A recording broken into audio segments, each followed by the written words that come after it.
Hello dear students, welcome back to MB classes. First chapter अपन ने one shot video में complete किया था, जिसमें अपन ने ज्यादा से ज्यादा कंसेप्चुअल क्वेश्चंस और न्यूमेरिकल्स कंप्लीट किए थे। आज हम ठीक वैसे ही सेकंड चैप्टर भी कंप्लीट करेंगे। तो आइए स्टार्ट करते हैं। सेकंड चैप्टर दो पार्ट्स में डिवाइड होता है। First is electrostatic potential and second is capacitance. बिल्कुल सच बताऊंगा कि कैपेसिटेंस ज्यादा इंपॉर्टेंट पार्ट है इस चैप्टर का। इलेक्ट्रोस्टैटिक पोटेंशियल से क्वेश्चंस कम आते रहे हैं हमेशा से, ठीक है। कैपेसिटेंस से क्वेश्चंस ज्यादातर आते हैं, बट फिर भी एक बार पूरा चैप्टर पढ़ लेंगे। आप ज्यादा फोकस जो है कैपेसिटेंस पे कीजिए, लेकिन पढ़ पूरा एक बार में पूरा चैप्टर लीजिए। तो स्टार्ट करते हैं बच्चा लोग। So first topic is electric potential energy. तो बच्चा स्टार्ट करते हैं first topic, that is electric potential energy. और इलेक्ट्रिक पोटेंशियल एनर्जी किसी भी चार्ज के पास कैसे आती है, क्या प्रोसेस होता है उसका, वो समझते हैं जरा फटाफट। तो देखिए यहां पे हमारे पास कोई भी एक चार्ज है, फॉर एग्जाम्पल एक पॉजिटिव चार्ज है। अब चार्ज है तो इसके चारों तरफ इलेक्ट्रिक फील्ड भी होगी। हमने कहा इसके चारों तरफ इलेक्ट्रिक फील्ड बेटा ये है, ये इस चार्ज के चारों तरफ एक इलेक्ट्रिक फील्ड है। इलेक्ट्रिक फील्ड बेटा वो जोन होता है जहां तक एक चार्ज फोर्स लगा सकता है दूसरे चार्जेस पे। तो हमने क्या किया बेटा, एक चार्ज को एक इनफाइनाइट डिस्टेंस से इस इलेक्ट्रिक फील्ड में लेके आ रहे हैं। तो जब तक मैं इस चार्ज को इसके इलेक्ट्रिक फील्ड में एंटर नहीं करवाता हूं, मुझे इस चार्ज को लाने के लिए कोई भी वर्क डन नहीं करना पड़ेगा, जीरो वर्क डन करना पड़ेगा, क्योंकि कोई भी अपोज करने वाला नहीं है इस चार्ज के मोशन को, ठीक है। लेकिन जैसे ही मैं इसके इलेक्ट्रिक फील्ड में एंटर होऊंगा, मुझे कुछ ना कुछ वर्क डन जरूर करना पड़ेगा इस चार्ज को कांस्टेंट स्पीड से मूव कराने के लिए। चाहे ये वाला चार्ज पॉजिटिव हो, चाहे ये वाला चार्ज नेगेटिव हो, अगर मुझे इसको कांस्टेंट स्पीड से मूव कराना है तो मुझे कुछ ना कुछ वर्क डन जरूर करना पड़ेगा। तो बच्चा होगा क्या कि जब इस चार्ज को आप लेके आएंगे, इस पे कुछ आप वर्क डन करेंगे, that work done will convert in the form of potential energy. वो वर्क डन ही पोटेंशियल एनर्जी की फॉर्म में कन्वर्ट हो जाता है, और उसका फॉर्मूला क्या निकल के आता है, that is potential energy is equal to K Q1 Q2 divided by R। ये इसका फॉर्मूला है। इसी फॉर्मूले के बेसिस पे अपन आगे बढ़ते हैं। तो ध्यान दीजिए बेटा, सारे क्वेश्चंस जो हैं वो इसी के बेसिस पे हो जाएंगे। फर्स्ट क्वेश्चन आप देख पा रहे होंगे बेटा, यहां पे क्या है कि एक स्मॉल क्यू चार्ज रखा हुआ है।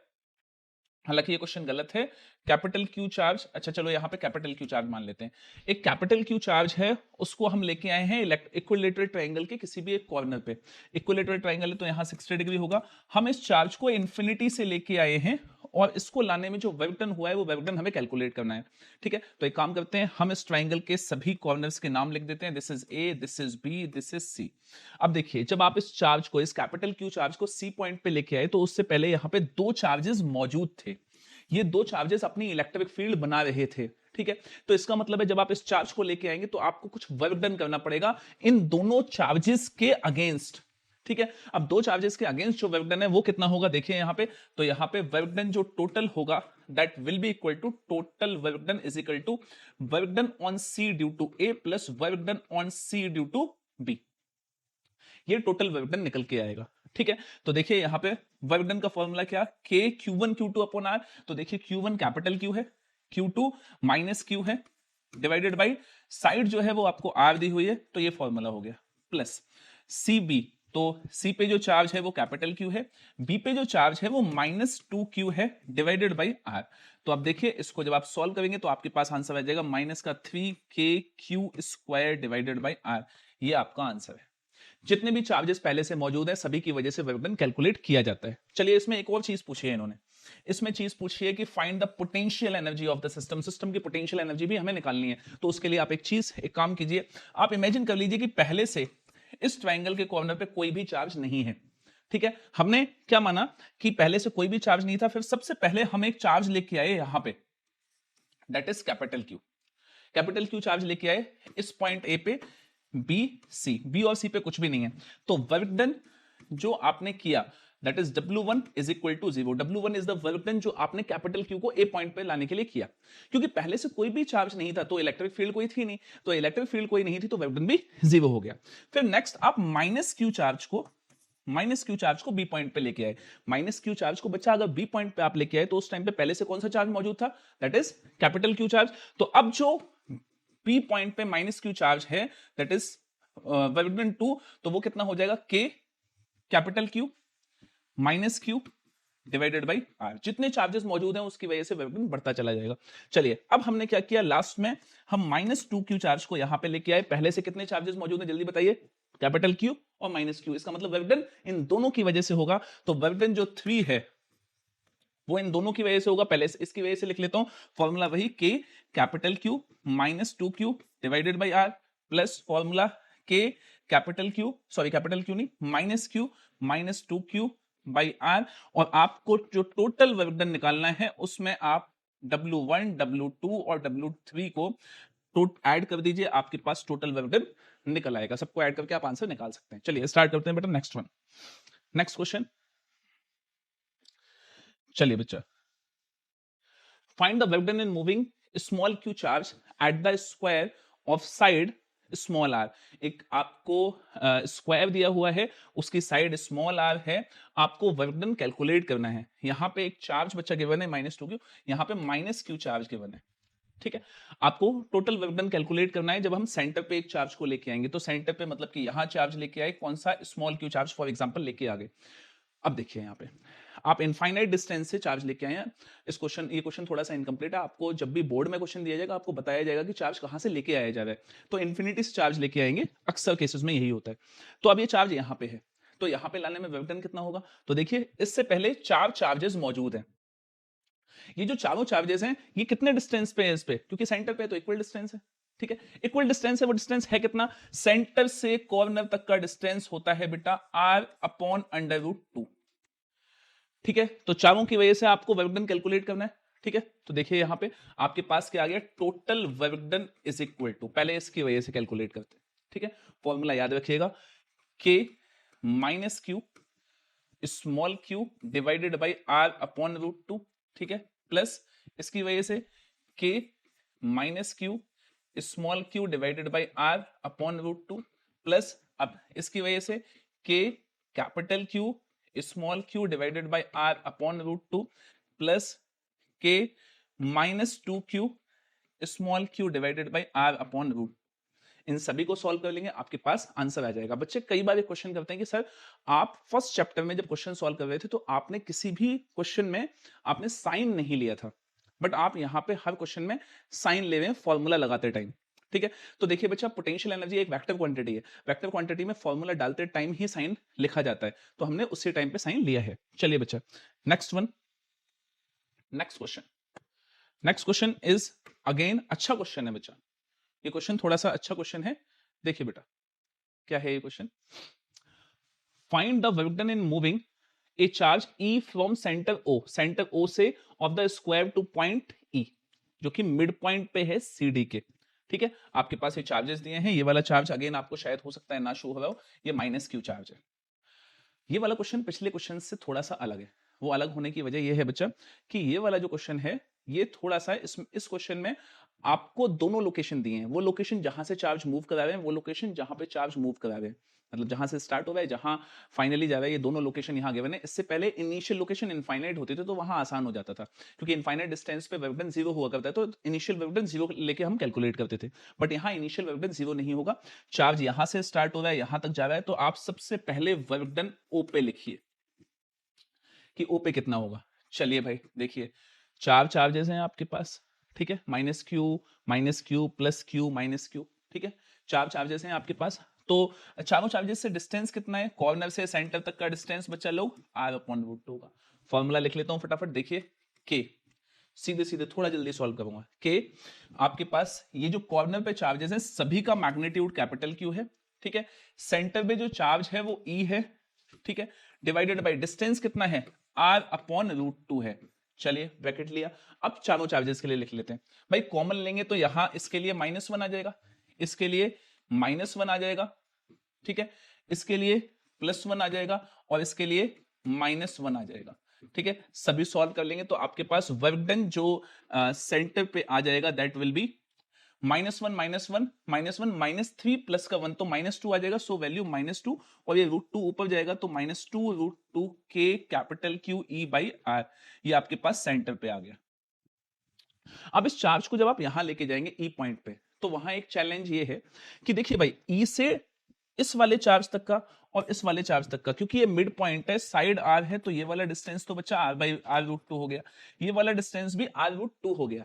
लेकिन सवाल ये है कि A और B से डिस्टेंस कितना होगा वो हमें कैलकुलेट करना पड़ेगा। तो देखिए उसकी कैलकुलेशन अपन कैसे करेंगे, बस सीधी सी बात है, एक यहां पे हाइपोटेन्यूज ड्रॉ कर दीजिए। आपके पास ये राइट एंगल ट्राइंगल तैयार हो गया, ये वाला, ठीक है। ये वाला परपेंडिकुलर हो गया, ये बेस हो गया, ये हाइपोटेनस हो गया। तो hypotenuse square is equal to base square plus perpendicular square. Hypotenuse is equal to base का स्क्वायर क्या है, r/2 का होल स्क्वायर करोगे so it will be r²/4, perpendicular square r² और इसका क्या ले लिया आपने रूट। आपके पास वैल्यू क्या आ गई बेटा 5 r²/4। अब प्लीज ये मत कहना कि ये वाला स्टेप कैसे आ गया। हाँ बच्चे करते हैं इस सवाल, कोई बात नहीं है, एक बार देख लीजिएगा एलसीएम लगा के, ठीक है। तो ये हो गया, रूट से बाहर निकालोगे तो r/2 और ये √5, ठीक है। तो मतलब ये जो दो चार्जेस हैं, सेम इसके लिए भी यही वैल्यू आएगी। तो ये जो दो चार्जेस हैं, ये दो चार्जेस के लिए डिस्टेंस होगा दैट इज r/2 √5, ये डिस्टेंस होगा। बाकी इन दोनों के लिए r/2 होगा। तो थोड़ी सी गड़बड़ी कर देता हूं मैं, थोड़ी सी गड़बड़ी क्या है, कैलकुलेशन में थोड़ा सा झांसा दे देता हूं। तो देखिए यहाँ पे वर्क डन जो E है ये दो हिस्सों में आएगा, एक तो इन दोनों चार्जेस की वजह से जिनका डिस्टेंस r/2 है, और एक इन दोनों चार्जेस की वजह से जिनका डिस्टेंस r/2 √5 है। तो देखिए मैंने क्या लिखा, K capital Q E divided by distance क्या आ गया बेटा r/2 √5, ठीक है। हाँ स्क्रीन पॉज कर लेना, कोई बात नहीं है। r/2 √5 किन चार्जेस के लिए, इन दो चार्जेस के लिए जिनका जो मैग्नीट्यूड है वो -1 है, तो -1 प्लस फिर मैंने लिखा KQE बाई, अब r/2 भी तो डिस्टेंस है, हाँ है r/2 डिस्टेंस, किन चार्जेस के लिए, इन दो चार्जेस के लिए। एक का मैग्नीट्यूड +1 है, एक का -1 है, कैंसिल कीजिए, ये 0 आ जाएगा, ये जो भी आंसर आएगा इसको आप क्या करेंगे, आपको वर्क डन निकालने के लिए, वर्क डन जो आपके पास E पे आया है उसमें से सेंटर का वर्क डन माइनस कर दीजिए, आपके पास टोटल आंसर आ जाएगा, ठीक है बच्चा। देख लीजिएगा इसको, आगे बढ़ते हैं। नेक्स्ट क्वेश्चन, अच्छा क्वेश्चन है बच्चा, क्वेश्चन आप पढ़ लीजिए। क्वेश्चन सीधा सीधा ये कह रहा है कि आपके पास एक पॉइंट है ए, यहां से आपने एक स्मॉल क्यू चार्ज को मूव कराया, ठीक है, और इस सेंटर पे कैपिटल क्यू चार्ज मौजूद था। तो पहले तो आप इस स्मॉल क्यू चार्ज को इस बी पॉइंट तक लेके गए, उसके बाद आप स्मॉल क्यू चार्ज को सी पॉइंट तक लेके गए, इन दो पॉइंट्स तक आप लेके गए हैं, ठीक है। तो वर्क डन टोटल कितना होगा, दोनों में वर्क डन सेम होगा या अलग अलग होगा, वो आपको कैलकुलेट करना है। तो देखिए यहां पे मैं यहां से ए से ये वाला जो डिस्टेंस है वो x मान लेता हूं, ठीक है। तो देखो इनिशियली ये वाला जो चार्ज है वो x डिस्टेंस पे है, चाहे हम a से b मूव कराएं चाहे हम a से c मूव कराएं डिस्टेंस x ही रहेगा। तो इसका मतलब इनिशियल वर्क डन दोनों केसेस में सेम है। अब फाइनल वर्क डन की बात करते हैं। फाइनली ये वाला a से b पे आया और a से c पे आया, क्या दोनों केसेस में रेडियस सेम है? भाई हम ये नहीं देखेंगे कि पाथ कौन सा है, electrostatic force is a conservative force, वहां पे पाथ नहीं देखा जाता, वहां ये देखा जाता है कि फाइनल और इनिशियल पॉइंट्स कौन से हैं। तो बच्चा इनिशियल पॉइंट भी सेम है और फाइनल पॉइंट भी सेम है। कुछ बच्चों ने तो सिर पकड़ लिया होगा कि फाइनल पॉइंट सेम कैसे, भैया फाइनल पॉइंट की लोकेशन मत देखो, ये देखो कि उस चार्ज से फाइनल पॉइंट का डिस्टेंस कितना है। तो यहां से भी डिस्टेंस स्मॉल आर है, यहां से भी डिस्टेंस स्मॉल आर है, इसका मतलब क्या है कि फाइनल पॉइंट भी दोनों का सेम डिस्टेंस पे है। सेम डिस्टेंस पे है तो पोटेंशियल जो बी पे है, पोटेंशियल जो सी पे है वो भी सेम आएगा। तो वर्क डन जो है वो आपका ए और बी और ए और सी इक्वल है, which is not equal to 0, 0 भी के इक्वल भी नहीं है, वो 0 से ज्यादा है, ठीक है बच्चा। चलिए आगे बढ़ते हैं, next one, calculate the work done in moving A charge. बहुत फेमस क्वेश्चन है, सीबीएसई ने शायद 2023 के एग्जामिनेशन में इसको अपने सैंपल पेपर में डाला था, उसके बाद इसको सीबीएसई ने दिया नहीं है एग्जामिनेशन में अभी तक, आ सकता है, अच्छा क्वेश्चन है। एक बात और, सीबीएसई कभी भी अपने प्रीवियस ईयर के क्वेश्चंस को, न्यूमेरिकल्स को रिपीट नहीं करता है, आप उठा के देखिए, ठीक है। बच्चा फिजिक्स में पीवाईक्यू पढ़ता रहता है, लेकिन जरा खोल के देखिए पिछले सालों के पेपर्स, क्या कोई भी न्यूमेरिकल मैच करता है फिजिक्स के केस में? नहीं मैच करता। सीबीएसई कभी भी न्यूमेरिकल्स या कंसेप्चुअल क्वेश्चंस रिपीट नहीं करता है, वो रिपीट क्या करता है, वो डेरिवेशंस रिपीट कर देता है, वो वैसे थ्योरेटिकल क्वेश्चंस रिपीट कर देता है, न्यूमेरिकल्स रिपीट नहीं करता है, ठीक है। तो ये न्यूमेरिकल क्वेश्चन पेपर से नहीं है, सैंपल पेपर से है। तो स्टार्ट करते हैं, क्या है क्वेश्चन आप पढ़ लीजिएगा, मैं आपको एक्सप्लेन कर देता हूं। एक्सप्लेनेशन ये है कि एक कैपिटल क्यू चार्ज है बच्चा, वो capital Q charge C point पे है और इस चार्ज को हमें सी पॉइंट से उठा के डी पॉइंट पे लेके जाना है सर्कुलर पाथ फॉलो करते हुए, ठीक है। अच्छी बात, करेंगे, सर्कुलर पाथ क्वेश्चन दिया है तो, ठीक है। और क्यों होगा वर्क डन कोई भी इस पे, भाई आप ले जाओ सी से डी, अगर यहाँ पे पहले से कोई चार्ज मौजूद नहीं है तो वर्क डन हो ही नहीं सकता। तो चार्ज यहाँ पे कौन से मौजूद है, एक तो प्लस क्यू चार्ज ये मौजूद है और एक माइनस क्यू चार्ज मौजूद ये है। तो पहले तो work done minus Q charge से निकालेंगे, ठीक है। मैंने आपको अभी अभी बताया कि इलेक्ट्रोस्टैटिक फील्ड जो है वो कंजर्वेटिव फोर्स होती है, वो पॉइंट्स, वो इनिशियल और फाइनल पॉइंट्स पे डिपेंड करती है, चार्ज पाथ पे डिपेंड नहीं करती। तो इस पॉइंट का, इस चार्ज को हम सी से डी पे लेके जा रहे हैं, तो फाइनल लोकेशन क्या है इसकी, डी पे, तो वर्क डन इसका हम पहले डी पे निकालेंगे और माइनस वर्क डन हम सी पे निकालेंगे। तो डी पे देखिए मैंने यहां पे लिखा फॉर्मूला वर्क डन का वही है, K Q one Q two upon R. तो मैंने लिखा के क्यू वन क्या है, क्यू वन जो है बेटा वो कैपिटल क्यू चार्ज है, क्यू टू क्या है, माइनस क्यू चार्ज है, minus Q charge divided by distance, D तक का डिस्टेंस यहां से, तो बच्चा देखिए ये वाला डिस्टेंस जो है वो एल ही है, तो आपके पास क्या आ गया, एल। चलिए अब सी पे निकालते हैं, सी पे के कैपिटल क्यू चार्ज मतलब वही चार्ज जो आप लेके जा रहे हैं। बच्चा कई बार समझ नहीं पाता इस क्वेश्चन में कि कैपिटल क्यू चार्ज दो बार क्यों ले जाया जाए, कैपिटल क्यू चार्ज को ही सी से डी पे मूव कराया गया, तो डी पे आपने पोटेंशियल एनर्जी निकाल ली, माइनस सी पे निकाल ली, तो के क्यू, सी पे चार्ज कितना है, माइनस मतलब किसकी वजह से निकाल रहे हैं, माइनस क्यू चार्ज से, और डिवाइड बाय डिस्टेंस कितना है, एल। तो देखिए ये माइनस माइनस प्लस हो जाएगा, ये माइनस, तो आपके पास कैंसिल हो गया, आंसर क्या आ जाएगा, वेवटन जीरो, माइनस क्यू की वजह से वेवटन क्या हो गया बेटा, जीरो। अब प्लस क्यू की वजह से निकालते हैं, फंडामेंटल सेम रहेगा, फंडामेंटल क्या बेटा, डी पे वेवटन माइनस सी पे वेवटन, ठीक है। तो अब प्लस क्यू चार्ज से डी तक का डिस्टेंस 2l, तो ये वाला डिस्टेंस हो गया और l ये वाला डिस्टेंस हो गया, तो उस कंडीशन में आपके पास आ गया क्या, के कैपिटल क्यू, क्योंकि कैपिटल क्यू चार्ज को ही मूव करा रहे हैं, और इस बार वेवटन प्लस क्यू चार्ज से है, तो यहां पे प्लस क्यू लिखेंगे, डिवाइडेड बाय डिस्टेंस कितना हो गया बेटा, 3l, डी तक का डिस्टेंस ए से 3l है, minus K capital Q small Q divided by C point तक का जो डिस्टेंस है वो एल है, एल, इसको आप सॉल्व कर लीजिए, आपके पास आंसर आ जाएगा क्या, -2/3 के Q small Q by L. चलिए तो ये आपके पास वेवटन दोनों कैलकुलेट होके आ गए। स्टार्ट करते हैं इलेक्ट्रिक पोटेंशियल। इलेक्ट्रिक पोटेंशियल और पोटेंशियल एनर्जी में बेसिक फर्क ये है कि पोटेंशियल एनर्जी हमेशा दो चार्जेस के बीच में कैलकुलेट होती है, इसीलिए उसके फॉर्मूले में K Q one Q two upon R आता है, लेकिन पोटेंशियल हमेशा किसी पॉइंट पे कैलकुलेट होता है, इसीलिए इसके फॉर्मूले में आता है के क्यू अपॉन आर। के क्यू अपॉन आर का मतलब है कि इसमें वो चार्ज तो है फॉर्मूले में जिस चार्ज की वजह से पोटेंशियल क्रिएट हो रहा है या इलेक्ट्रिक फील्ड बन रही है, बट इसमें वो चार्ज इन्वॉल्व नहीं है जिसकी वजह से, जिसपे पोटेंशियल कैलकुलेट हो रहा है। तो हमेशा याद रखिएगा कि पोटेंशियल हमेशा किसी पॉइंट पे कैलकुलेट किया जाएगा और पोटेंशियल एनर्जी किसी दो चार्जेस के बीच में कैलकुलेट की जाएगी, ठीक है। तो स्टार्ट करते हैं क्वेश्चन के साथ।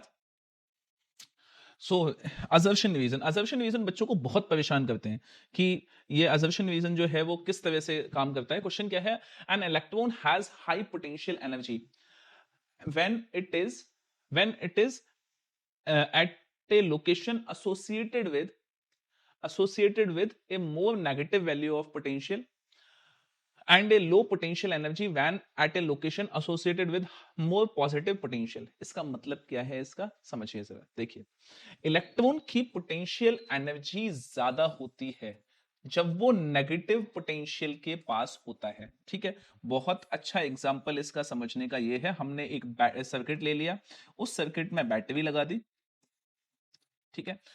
तो ये बोला है कि इलेक्ट्रॉन जितना पास होगा, ये बैटरी के अलावा और भी एग्जांपल हो सकते हैं, बैटरी बेस्ट एग्जांपल है, जितना पास होगा नेगेटिव पोटेंशियल के, इसकी पोटेंशियल एनर्जी उतनी ही ज्यादा होगी, ठीक है।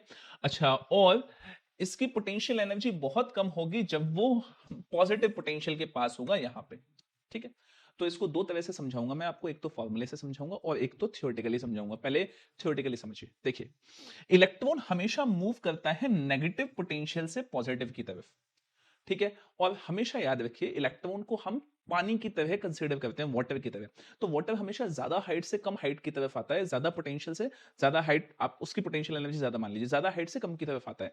तो ऐसे ही इलेक्ट्रॉन अगर नेगेटिव से पॉजिटिव की तरफ जा रहा है तो वैसे ये बैटरी का पोटेंशियल लोअर है, लेकिन इलेक्ट्रॉन के लिए हायर पोटेंशियल है, क्योंकि कोई भी चीज हमेशा हायर से लोअर ही मूव करती है। तो इलेक्ट्रॉन के लिए हायर पोटेंशियल है और ये लोअर पोटेंशियल है, इसलिए ये अजम्पशन बिल्कुल सही है। अब फॉर्मूले से समझते हैं। देखिए बैटरी का चार्ज, ये नेगेटिव पोटेंशियल का चार्ज नेगेटिव, इलेक्ट्रॉन का चार्ज भी नेगेटिव, ठीक है। मैं अगर फॉर्मूला लिखूं किसका, यहां पे इलेक्ट्रॉन की पोटेंशियल एनर्जी का, तो फॉर्मूला क्या आ गया, K इंटू ई, ई इलेक्ट्रॉन का चार्ज है माइनस, और माइनस चार्ज हो गया बैटरी का, ठीक है। आप, मैं कुछ मैग्नीट्यूड नहीं ले रहा हूं, divide by distance example R, तो माइनस माइनस ये हो जाएगा plus K E upon R, ये पॉजिटिव में आंसर आया। जब ये इलेक्ट्रॉन यहां आ जाएगा इस जगह, तो देखिए यहां पे जब पोटेंशियल एनर्जी निकालेंगे तो इलेक्ट्रॉन का चार्ज नेगेटिव और ये वाला चार्ज पॉजिटिव टर्मिनल का पॉजिटिव डिवाइड बाय आर, तो आंसर आ गया माइनस का के ई अपॉन आर।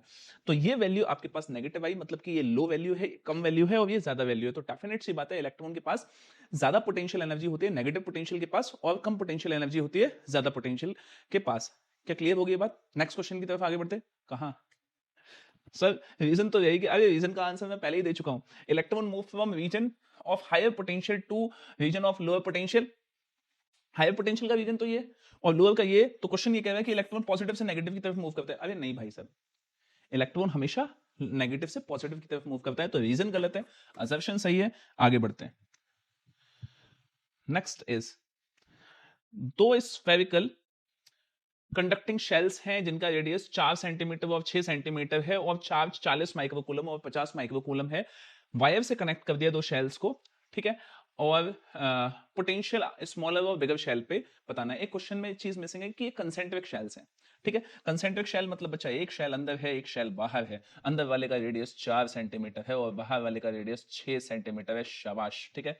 और यहाँ पे अंदर वाले के पास जो चार्ज है वो 40 माइक्रोकूलम है, बाहर वाले के पास चार्ज जो है वो 50 माइक्रोकूलम है, ठीक है। बहुत आसान सा क्वेश्चन चल रहा था ये अभी, लेकिन आपने इस क्वेश्चन में एक टांग अड़ा दी। क्या कि आपने इसको एक वायर से कनेक्ट कर दिया। वायर से जैसे ही कनेक्ट होता है इनर और आउटर शेल, ठीक है, तो वायर एक काम करता है कि भाई साहब अंदर वाले शेल पे जितना चार्ज था, ठीक है, चार्ज तुरंत के तुरंत भाग के हमेशा कहां आ जाता है, आउटर वाले शेल पे आ जाता है।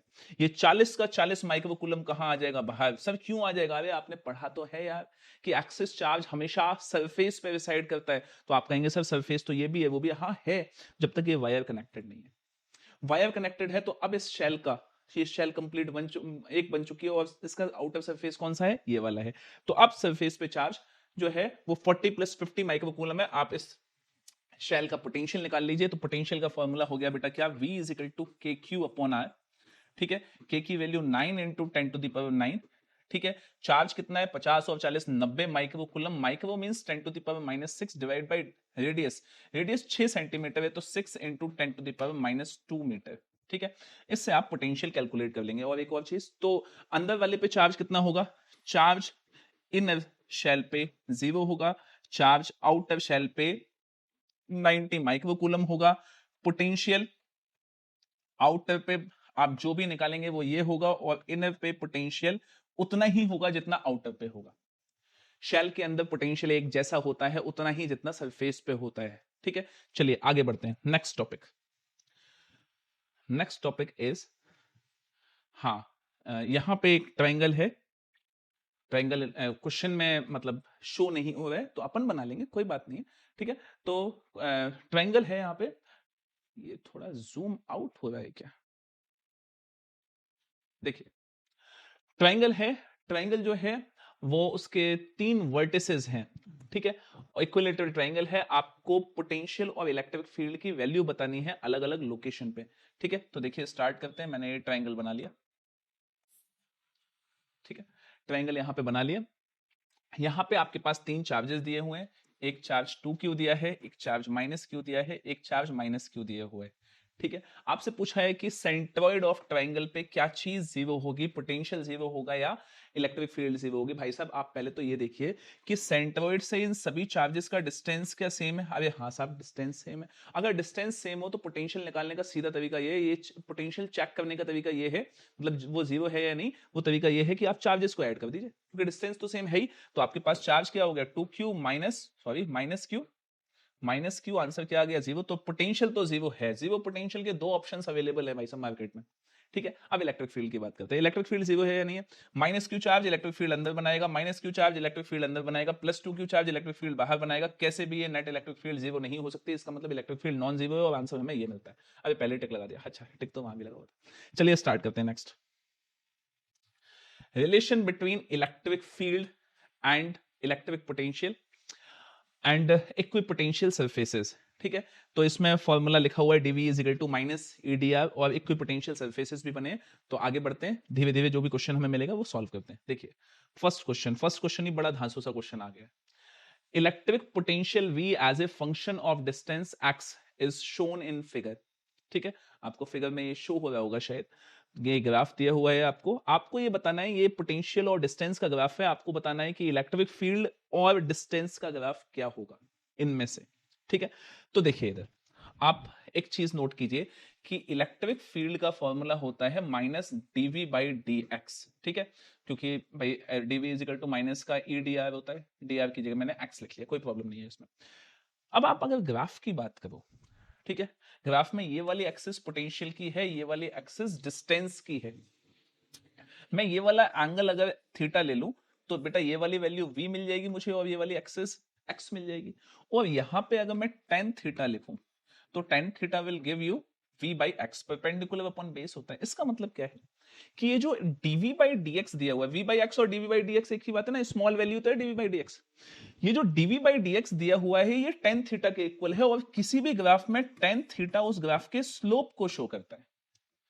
वापस से सुनो, इस ग्राफ में यहां पे स्लोप दिया हुआ है, ये लाइन स्लोप कहलाती है, मैंने उस स्लोप की मदद से एंगल बना लिया, ये क्योंकि v है तो इसको v लिख लिया, ये डिस्टेंस x लिख लिया, ठीक है। फिर मैंने यहां tan थीटा लिखा, tan ही क्यों लिखा, क्योंकि tan थीटा किसी भी ग्राफ के स्लोप को शो करता है, तो tan थीटा जो है v बाई एक्स आया, वो हमारे पास इलेक्ट्रिक फील्ड की वैल्यू के इक्वल है। इसका मतलब क्या है कि इलेक्ट्रिक फील्ड जो है वो ग्राफ के स्लोप को शो कर रहा है, ठीक है, बहुत बढ़िया बात है। तो अब अगर स्लोप के बेसिस पे ग्राफ अगर हम सॉल्व करने चाहें तो देखिए क्या वैल्यू आएगी और ग्राफ कैसा बनेगा, ध्यान से देखिए। ये इलेक्ट्रिक फील्ड की वैल्यू है, मैंने लिखा minus DV by D X, यहां तक v की वैल्यू v ही होगी तो मैंने v लिख लिया, ठीक है।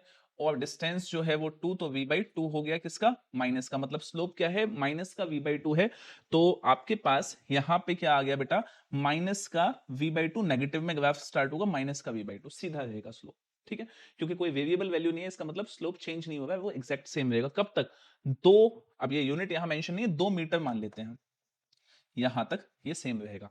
उसके बाद देखा जाए कि 2 से 4 के बीच में स्लोप 0 है, अगर वो एक्स एक्सिस के पैरेलल है इसका मतलब स्लोप 0 है, और स्लोप 0 है दैट मींस कि इलेक्ट्रिक फील्ड की वैल्यू भी 0 है 4 तक।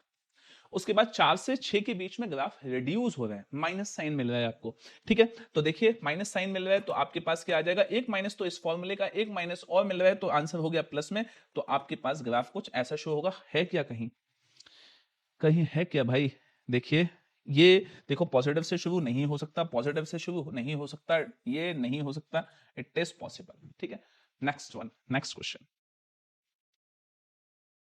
3 पॉइंट चार्जेस, बड़ा पुराना सा क्वेश्चन है भाई साहब, बट बच्चा आज भी अटक जाता है इस क्वेश्चन में, ठीक है। क्वेश्चन क्या कहता है कि 3 पॉइंट चार्जेस हैं एबीसी, यूनिफॉर्म इलेक्ट्रिक फील्ड में लाई करते हैं, आपको पोटेंशियल डिफरेंस बताना है बी और सी का और ए और सी का, ठीक है, ए और सी का और बी और सी मैंने डाला है जानबूझ के एक पॉइंट को आपको समझाने के लिए, अदरवाइज सीधे ए और सी आता है, ए और सी आता है बच्चा भटक जाता है। तो देखिए इधर मुझे पोटेंशियल निकालना है क्या, बी और सी के बीच में, पोटेंशियल का फॉर्मूला होता है माइनस ई डी आर, सिर्फ ये नहीं होता, इसमें आगे एक चीज और होती है, minus E D R cos theta, ये एक्चुअल फॉर्मूला है, कंप्लीट फॉर्मूला ये है, minus E D R cos theta, ठीक है। तो ये डी आर जो है वो डिस्टेंस है दो पॉइंट्स के बीच में, ई इलेक्ट्रिक फील्ड है, और कॉस थीटा डी आर और ई के बीच का एंगल है, ठीक है। तो अगर मैं इस केस में देखूं, बी सी ये वाला पॉइंट है, तो देखिए बी से सी के बीच का डिस्टेंस ये हो गया और इलेक्ट्रिक फील्ड ये हो गई, देखा जाए तो दोनों के बीच में एंगल 90 डिग्री है, तो मैंने यहां लिखा माइनस का ई डी आर कॉस 90, अरे बाप रे बाप, कॉस 90 तो जीरो होता है, तो वी बी सी क्या हो गया, जीरो, अरे ये क्या आ गया, इसका मतलब क्या है कि पोटेंशियल का डिफरेंस बी और सी के बीच में क्या है, जीरो है, तो इसका मतलब क्या हो गया कि पोटेंशियल का डिफरेंस अगर जीरो है, इसका मतलब पोटेंशियल जो बी पे है वही सी पे है, सेम पोटेंशियल डिफरेंस कुछ है ही नहीं, तो इसका मतलब क्या हुआ बच्चा कि पोटेंशियल यहां पे जितना है उतना ही यहां पे है, ऐसी लाइन को, ऐसे सरफेस को हम इक्वी पोटेंशियल सरफेस कहते हैं, इक्वी पोटेंशियल सरफेस। क्या क्या क्या, जो बच्चा देख रहा होगा वो ऐसा सोच रहा होगा क्या बोल दिया सर ने, इक्विपोटेंशियल सरफेस। जब भी इलेक्ट्रिक फील्ड लाइन किसी सरफेस के परपेंडिकुलर जाती हैं तो उस सरफेस पे हर जगह पोटेंशियल आपको इक्वल मिलता है, ऐसे सरफेस को इक्विपोटेंशियल सरफेस बोला जाता है। तो इस पूरी लाइन, ये पूरी लाइन क्योंकि परपेंडिकुलर बनेगी इलेक्ट्रिक फील्ड से, तो ये इक्विपोटेंशियल सरफेस है। ऐसा ही यहां भी बन सकता है, इस पूरी लाइन पे हर जगह पोटेंशियल सेम होगा। तो उस कंडीशन में जब आप potential difference between A and C लेंगे तो आप डायगोनली ना जाके आप सीधे along the electric field line calculate करेंगे, क्योंकि जितना पोटेंशियल इस पॉइंट पे होगा उतना ही इस पॉइंट पे होगा। तो उस कंडीशन में इलेक्ट्रिक फील्ड की वैल्यू आपको माइनस का 500 दे रखी है। डी आर डिस्टेंस आप, ये 3 है, ये 5 है, तो ये 4 हो गया, 4 सेंटीमीटर है, -2 हो गया। आप सॉल्व कर लीजिए, आंसर आ जाएगा। हालांकि आंसर मेरी नजरों के सामने, फिर भी आप ही कैलकुलेट करो। बहुत बढ़िया। चलिए next one. If the potential in the region of space around, आपको क्या है कि एक जगह पे यहां पे चार्ज ने इलेक्ट्रिक फील्ड जनरेट कर दी है, उसकी वजह से किसी भी एक पॉइंट पे जो पोटेंशियल है वो इतना दिया हुआ है आपको, ठीक है। और इस पॉइंट के कोऑर्डिनेट्स ये दिए हुए हैं आपको। इस पॉइंट पे इलेक्ट्रिक फील्ड कंपोनेंट्स बताने हैं कि एक्स वाई जेड में इलेक्ट्रिक फील्ड कंपोनेंट्स क्या क्या निकल के आएंगे, ठीक है। तो देखिए आप यहां पे V आपके पास फॉर्मूला है dV is equal to -EdR, ये फॉर्मूला है, ठीक है। अब देखो यहां पे मुझे इलेक्ट्रिक फील्ड की वैल्यू निकालनी है, तो माइनस का dV बाई dr, क्योंकि यहां पे एक्स वाई जेड की बात की गई है, तो मैं क्या करूंगा, मैं यहां पे x में कंपोनेंट निकालने के लिए मैं x से डिफरेंशिएट कर दूंगा। इसको मैथमेटिक्स में पार्शियल डिफरेंशिएशन कहते हैं। पार्शियल डिफरेंशिएशन के नाम पे बच्चा परेशान हो जाता है, सर वो क्या होता है? सीधी सी बात है, आपके पास x y z तीनों में दिया हुआ है, लेकिन जब आप इस इक्वेशन का आप डिफरेंशिएशन करेंगे x से, तो उस कंडीशन में आपके पास जो y और z के टर्म्स हैं वो जीरो हो जाएंगे, ये खत्म हो जाएगा। x ही डिफरेंशिएट होगा, 2 आगे आ जाएगा, माइनस का 20x और x की वैल्यू 1 दी हुई है, तो आपके पास -20 न्यूटन पर कूलम, ये आपके पास x में आ गया। ऐसे ही y में कैलकुलेट होगा, ऐसे ही z में कैलकुलेट होगा, साइन भी वैसे ही लगेंगे जैसे मैंने लगाए हैं, ठीक है। जब आप y में कैलकुलेट करेंगे तो x ऑफ z जीरो हो जाएगा, और z में कैलकुलेट करेंगे तो x ऑफ y जीरो हो जाएगा। बहुत बढ़िया भाई साहब, चलिए आगे बढ़ते हैं। दो चार्ज कंडक्टर है, क्वेश्चन क्या है? अरे हाँ, बहुत अच्छा क्वेश्चन है। दो चार्ज कंडक्टर है, इनके रेडियस है small r1 and small r2, ठीक है। आपको इनके सरफेस पे आपको इलेक्ट्रिक फील्ड का रेशियो निकालना है, और सरफेस, अगला क्वेश्चन आएगा सरफेस चार्ज डेंसिटी का रेशियो भी निकालना है, तो दोनों एक साथ ही निकाल लेते हैं, ठीक है। देखिए आप, आपके पास इस क्वेश्चन में हाँ वायर से कनेक्टेड है। आपके पास ये कंडक्टर है, इसके पास कुछ चार्ज है, इसका रेडियस स्मॉल r1 है, दूसरा स्मॉल r2 है, पॉजिटिव है, और हमने किया ये है, कुछ तो हमें करना ही था, हमने इन दोनों को वायर से कनेक्ट कर दिया। वायर से कनेक्ट करना बड़ा दुखदाई चीज है। वायर से जैसे ही कनेक्ट करते हैं, वहां पे होता ये है बेटा कि अगर देखो इसके पास ज्यादा चार्ज होगा तो ये चार्ज यहां से यहां फ्लो होने लग जाएगा, इसके पास ज्यादा चार्ज होगा तो ये यहां से यहां फ्लो होने लग जाएगा। कब तक चार्ज यहां से यहां फ्लो होने लग जाएगा? इक्वल होने तक नहीं। ये चार्ज तब तक फ्लो होगा जब तक दोनों बॉडीज का पोटेंशियल सेम नहीं हो जाता। जैसे ही दोनों बॉडीज का पोटेंशियल सेम हो जाएगा, चार्ज का फ्लो बंद हो जाएगा। क्या बात समझ में आ गई? इसका मतलब पोटेंशियल जो 1 का होगा वही पोटेंशियल 2 का होगा। और हमने पोटेंशियल और इलेक्ट्रिक फील्ड का रिलेशन अभी अभी देखा है, V is equal to E into R. Sir अभी तो आप डी आर बता रहे थे, हाँ वो स्मॉल वैल्यू के लिए है, कंप्लीट वैल्यू के लिए V is equal to E R लिखा जा सकता है। तो मैंने लिख दिया E1 into R1 is equal to E2 into R2।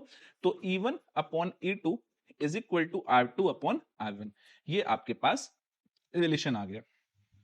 अच्छा, आपसे एक और चीज पूछा जाता है, that is ratio of surface charge density.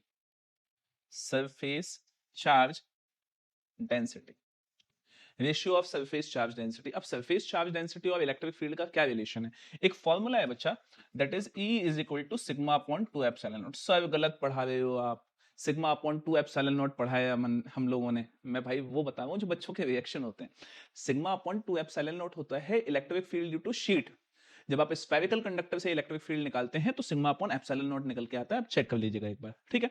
तो इसका मतलब है कि अगर मुझे सिग्मा चाहिए तो मैं E इंटू एप्सिलॉन नॉट कर दूं, तो sigma 1 upon sigma 2 is equal to E1 upon E2, क्योंकि एप्सिलॉन नॉट तो कैंसिल हो जाने वाला है। तो E1 अपॉन E2 क्या है? R2 upon R1। तो इसका आंसर भी क्या आएगा बेटा? Sigma 1 upon sigma 2 is equal to R2 upon R2। That's it, ये भी क्वेश्चन हो गया, ठीक है। तो अपन ने दो क्वेश्चंस एक साथ कर लिए, ये उसी का आंसर हो गया, एक तीर से दो शिकार कर लिए। चलो भाई, अच्छा क्वेश्चन है। 8 स्मॉल ड्रॉपलेट्स हैं, दोनों का रेडियस स्मॉल r है, ठीक है, और पोटेंशियल V है। दीज ड्रॉपलेट्स कोलाज हो जाते हैं, कोलाज मतलब कंबाइन हो जाते हैं, ठीक है। सर सीधे सीधे कंबाइन ही लिख देते हैं, चलो ठीक है। To form a bigger drop of radius capital R with the potential of, find the potential of bigger drop. ठीक है भाई साहब, हुआ ये कि 8 नन्नी नन्नी सी ड्रॉप जिनके पास चार्ज रहा होगा और पोटेंशियल V रहा होगा, जिनका रेडियस स्मॉल r था, ये सब कंबाइन होके कैपिटल R रेडियस की बड़ी ड्रॉप बन गई। अब इसका पोटेंशियल आपको निकालना है, ठीक है। मैथमेटिक्स में शायद 10th क्लास में क्वेश्चंस आया करते थे। वो क्वेश्चन होते थे कि हमने 10th या 9th में कि स्फीयर्स हैं हमारे पास 3 छोटे छोटे स्फीयर्स हैं, उनको हमने मेल्ट करके बड़ा स्फीयर बना दिया, ठीक है।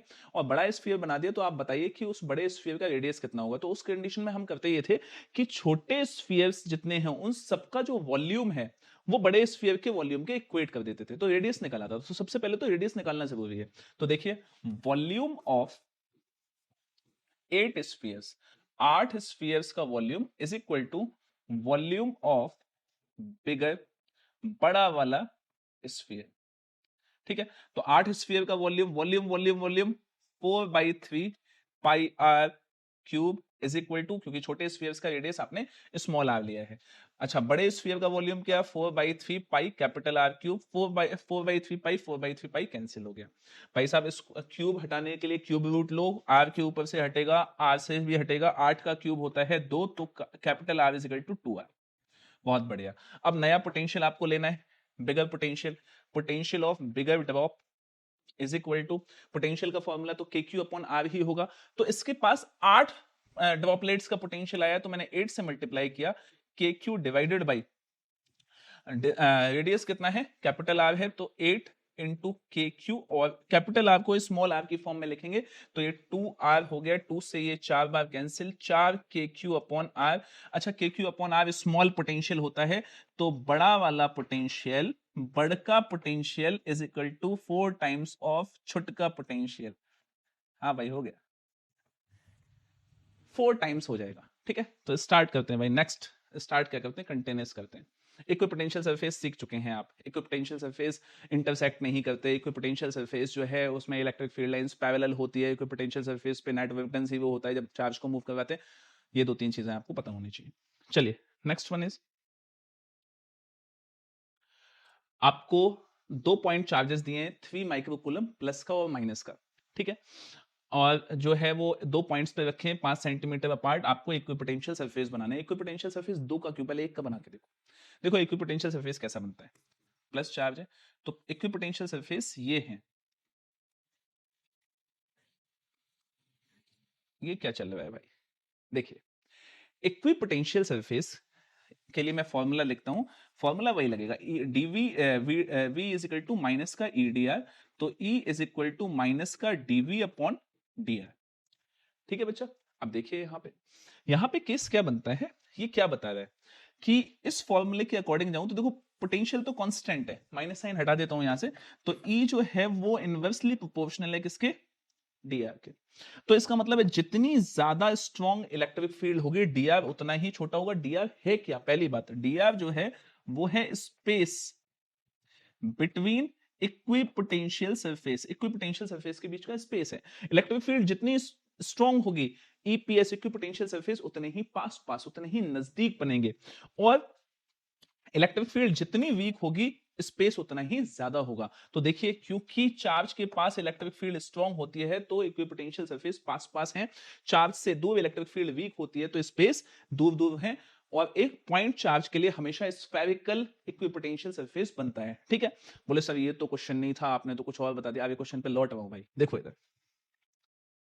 देखिए, अब यहां पे 2 चार्जेस हैं, +3 माइक्रोकूलम, ठीक है, और ये -3 माइक्रोकूलम, और डिस्टेंस भी है। एक बात बताऊं, तुम्हें बुद्धू बनाया है चार्ज की वैल्यू और डिस्टेंस देके, ना चार्ज से कोई लेना देना है ना डिस्टेंस से कोई लेना देना होता है ऐसे क्वेश्चंस में, सिर्फ लेना देना होता है चार्ज के साइन से, ठीक है। देखो पॉजिटिव है नेगेटिव है, तो पॉजिटिव से इलेक्ट्रिक फील्ड लाइन बाहर निकलती है, मैंने कहा 4 इलेक्ट्रिक फील्ड लाइन इससे बाहर निकली, 4 इलेक्ट्रिक फील्ड लाइन, ठीक है। सॉरी नेगेटिव है तो अंदर जाएगी। अब देखा जाए तो ये वाला जो जोन है इसमें दोनों electric field line same direction है, तो देखो 2 इलेक्ट्रिक फील्ड लाइन यहां मिल गई, यहां एक मिली, यहां एक मिली। तो अगर मैं एक ऐसे डिवाइड कर दूं इसको, तो इस वाले रीजन में एक इलेक्ट्रिक फील्ड है, इसमें एक है, इसमें 2 है। बोले सब ऊपर नीचे भी तो ऊपर नीचे मायने नहीं रखती, वो एक अलग है, ठीक है। तो देखिए अब यहां पे 2 इलेक्ट्रिक फील्ड लाइन है, इसका मतलब ये स्ट्रॉन्ग इलेक्ट्रिक फील्ड का जोन है, और यहां पे वीक इलेक्ट्रिक फील्ड है, ठीक है। अच्छा इलेक्ट्रिक फील्ड अगर वीक है तो जो इक्विपोटेंशियल सरफेस है वो दूर दूर बनेंगे, और इलेक्ट्रिक फील्ड अगर स्ट्रॉन्ग है तो इक्विपोटेंशियल सरफेसेस पास पास बनेंगे। तो देखिए डायग्राम कैसा बनेगा, ये कुछ इस तरह से यहां पास पास बनेंगे, और यहां थोड़ा सा दूर, यहां पास पास और यहां थोड़ा सा दूर। ठीक है, यहां पास पास, यहां थोड़ा सा दूर, यहां पास पास, यहां थोड़ा सा दूर। क्या बात समझ में आ गई? ठीक है, तो ऐसा ही आप पॉजिटिव चार्जेस दोनों को पॉजिटिव रख के बना सकते हैं। पॉजिटिव चार्ज में बीच में इलेक्ट्रिक फील्ड वीक होती है, साइड में स्ट्रांग होती है, तो बीच में इक्विपोटेंशियल सरफेस दूर दूर होंगे, साइड में पास पास होंगे। आप ये काम कर सकते हैं। चलिए भाई, next topic, capacitor, capacitor, capacitor. A lot of students were waiting for capacitor. capacitor बहुत इंपॉर्टेंट टॉपिक है बच्चा। कैपेसिटर से क्वेश्चंस आते ही हैं, चाहे किसी पार्ट से आए, चाहे पैरेलल प्लेट कैपेसिटर आए, चाहे कॉम्बिनेशन आए, चाहे कॉम्बिनेशन देखो कम आते हैं, मैं आपको सच बताऊं, डाइलेक्ट्रिक से आए, एनर्जी स्टोर्ड से आए, क्वेश्चंस आते ही आते हैं, आपको छोड़ना नहीं है कैपेसिटर। चलिए स्टार्ट करते हैं बच्चा, कंटिन्यू करते हैं। हाँ, to increase the charge on the plate of capacitor, capacitor means to decrease the potential. आप ऑप्शन चूज कर लीजिएगा, मैं आपको कॉन्सेप्ट बता देता हूं। कॉन्सेप्ट देखिए क्या है कि आपके पास फॉर्मूला होता है Q is equal to CV। आपसे बोला है कि चार्ज बढ़ाएंगे तो क्या बढ़ेगा, कि पोटेंशियल बढ़ेगा, कि पोटेंशियल घटेगा, कि कैपेसिटेंस बढ़ेगा, कि कैपेसिटेंस घटेगा। भैया पोटेंशियल काहे को घटेगा? चार्ज जो है वो डायरेक्टली प्रोपोर्शनल होता है पोटेंशियल के, तो चार्ज जैसे जैसे बढ़ेगा वैसे वैसे पोटेंशियल बढ़ेगा। अब यही बात कैपेसिटेंस की, क्वेश्चन देखने में कई बार लगता है सर कैपेसिटेंस भी बढ़ेगा। अरे भैया कैपेसिटेंस कैपेसिटर की फिजिकल क्वांटिटी पे डिपेंड करता है। फिजिकल क्वांटिटी का मतलब कि उसका एरिया क्या है प्लेट का, उसका जो है वो डिस्टेंस कितना है, फिजिकल पैरामीटर्स पे डिपेंड करता है, चार्ज पे डिपेंड नहीं करता। बिल्कुल वैसे ही है, ऐसे कि पानी आप भर रहे हो एक बकेट में, तो आप कह रहे हो कि आज पानी ज्यादा डाल दूं तो क्या बकेट का साइज बढ़ जाएगा? तो बकेट का जो साइज है वो उसके फिजिकल पैरामीटर पे डिपेंड करना है, वो पानी पे डिपेंड नहीं करेगा। ठीक है, चलो भाई आगे बढ़ते हैं। तो इसका मतलब क्या आंसर है, increase the potential difference between plates. बहुत बढ़िया। चलिए next one, parallel plate capacitor. सीधे सीधे फॉर्मूले में बात करेंगे अपन लोग। फॉर्मूला होता है पैरेलल प्लेट कैपेसिटर का, C is equal to epsilon not A by D। Derivation बहुत कम आया है इसका, फिर भी पढ़ते हैं आगे। क्या होगा कि अगर हम एरिया डबल कर दे, सेपरेशन डबल कर दे? बच्चों वाला क्वेश्चन है, आएगा ही नहीं एग्जामिनेशन में, सर डाला क्यों है? चलो ठीक है, एक आपको आइडिया मिल जाए। ऐसा होता है ये दो सेपरेट हैं, हो सकता है कि एक साथ भी दे दिए जाए, कि आपने क्या किया कि एरिया को डबल कर दिया और डिस्टेंस को हाफ कर दिया, तो आपसे पूछा कैपेसिटेंस कितना होगा। वैसे चांसेस बहुत कम है कि बच्चा इस क्वेश्चन को गलत कर दे या ना करे, है ना। हालांकि कोई जो स्क्रीन पे उधर देख रहा होगा, हाँ वो ये सोच रहा होगा कि यार मुझे तो नहीं आता ये भी, कोई बात नहीं। तो ये बहुत इजी क्वेश्चन है, चांसेस बहुत क्वेश्चन कम है कि बच्चा गलत कर दे, बट क्या है कि कई बार एग्जामिनेशन प्रेशर में गलती हो जाती है। तो देखिए C is equal to epsilon not A by D। ठीक है, नया कैपेसिटेंस सही dash is equal to epsilon not A dash. नई सिचुएशन में नया कैपेसिटेंस से निकाला करो, पुराने के फिर पुराने से कंपेयर कर दिया करो। तो एप्सिलॉन नॉट A डैश की वैल्यू 2A है और D डैश की वैल्यू D बाई 2 है। मैंने जितने बच्चों से ये क्वेश्चन पूछा था 60% तो ये बोलते हैं कि सेम रहेगा। क्यों सर, वो नीचे वाले D के 2 से वो A का 2 भी तो कैंसिल हो जाएगा। अरे नहीं भाई, D ऊपर जाएगा। 4 epsilon not A by D, और epsilon not A by D C होता है, तो C dash is equal to 4 times of C। चलो भाई देख लो आप लोग, बढ़ते हैं आगे। स्फेरिकल कंडक्टर, स्फेरिकल कंडक्टर और स्फेरिकल कैपेसिटर दो अलग अलग कॉन्सेप्ट हैं।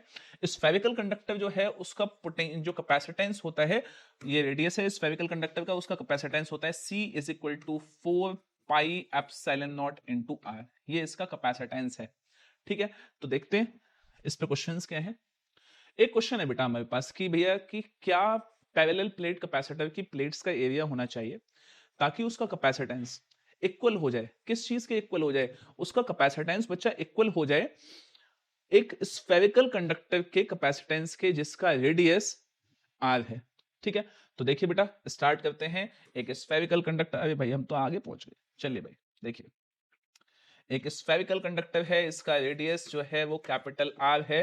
तो इसका देखो कैपेसिटेंस कितना आएगा स्फेरिकल कंडक्टर का, that is 4 pi epsilon not capital R आएगा।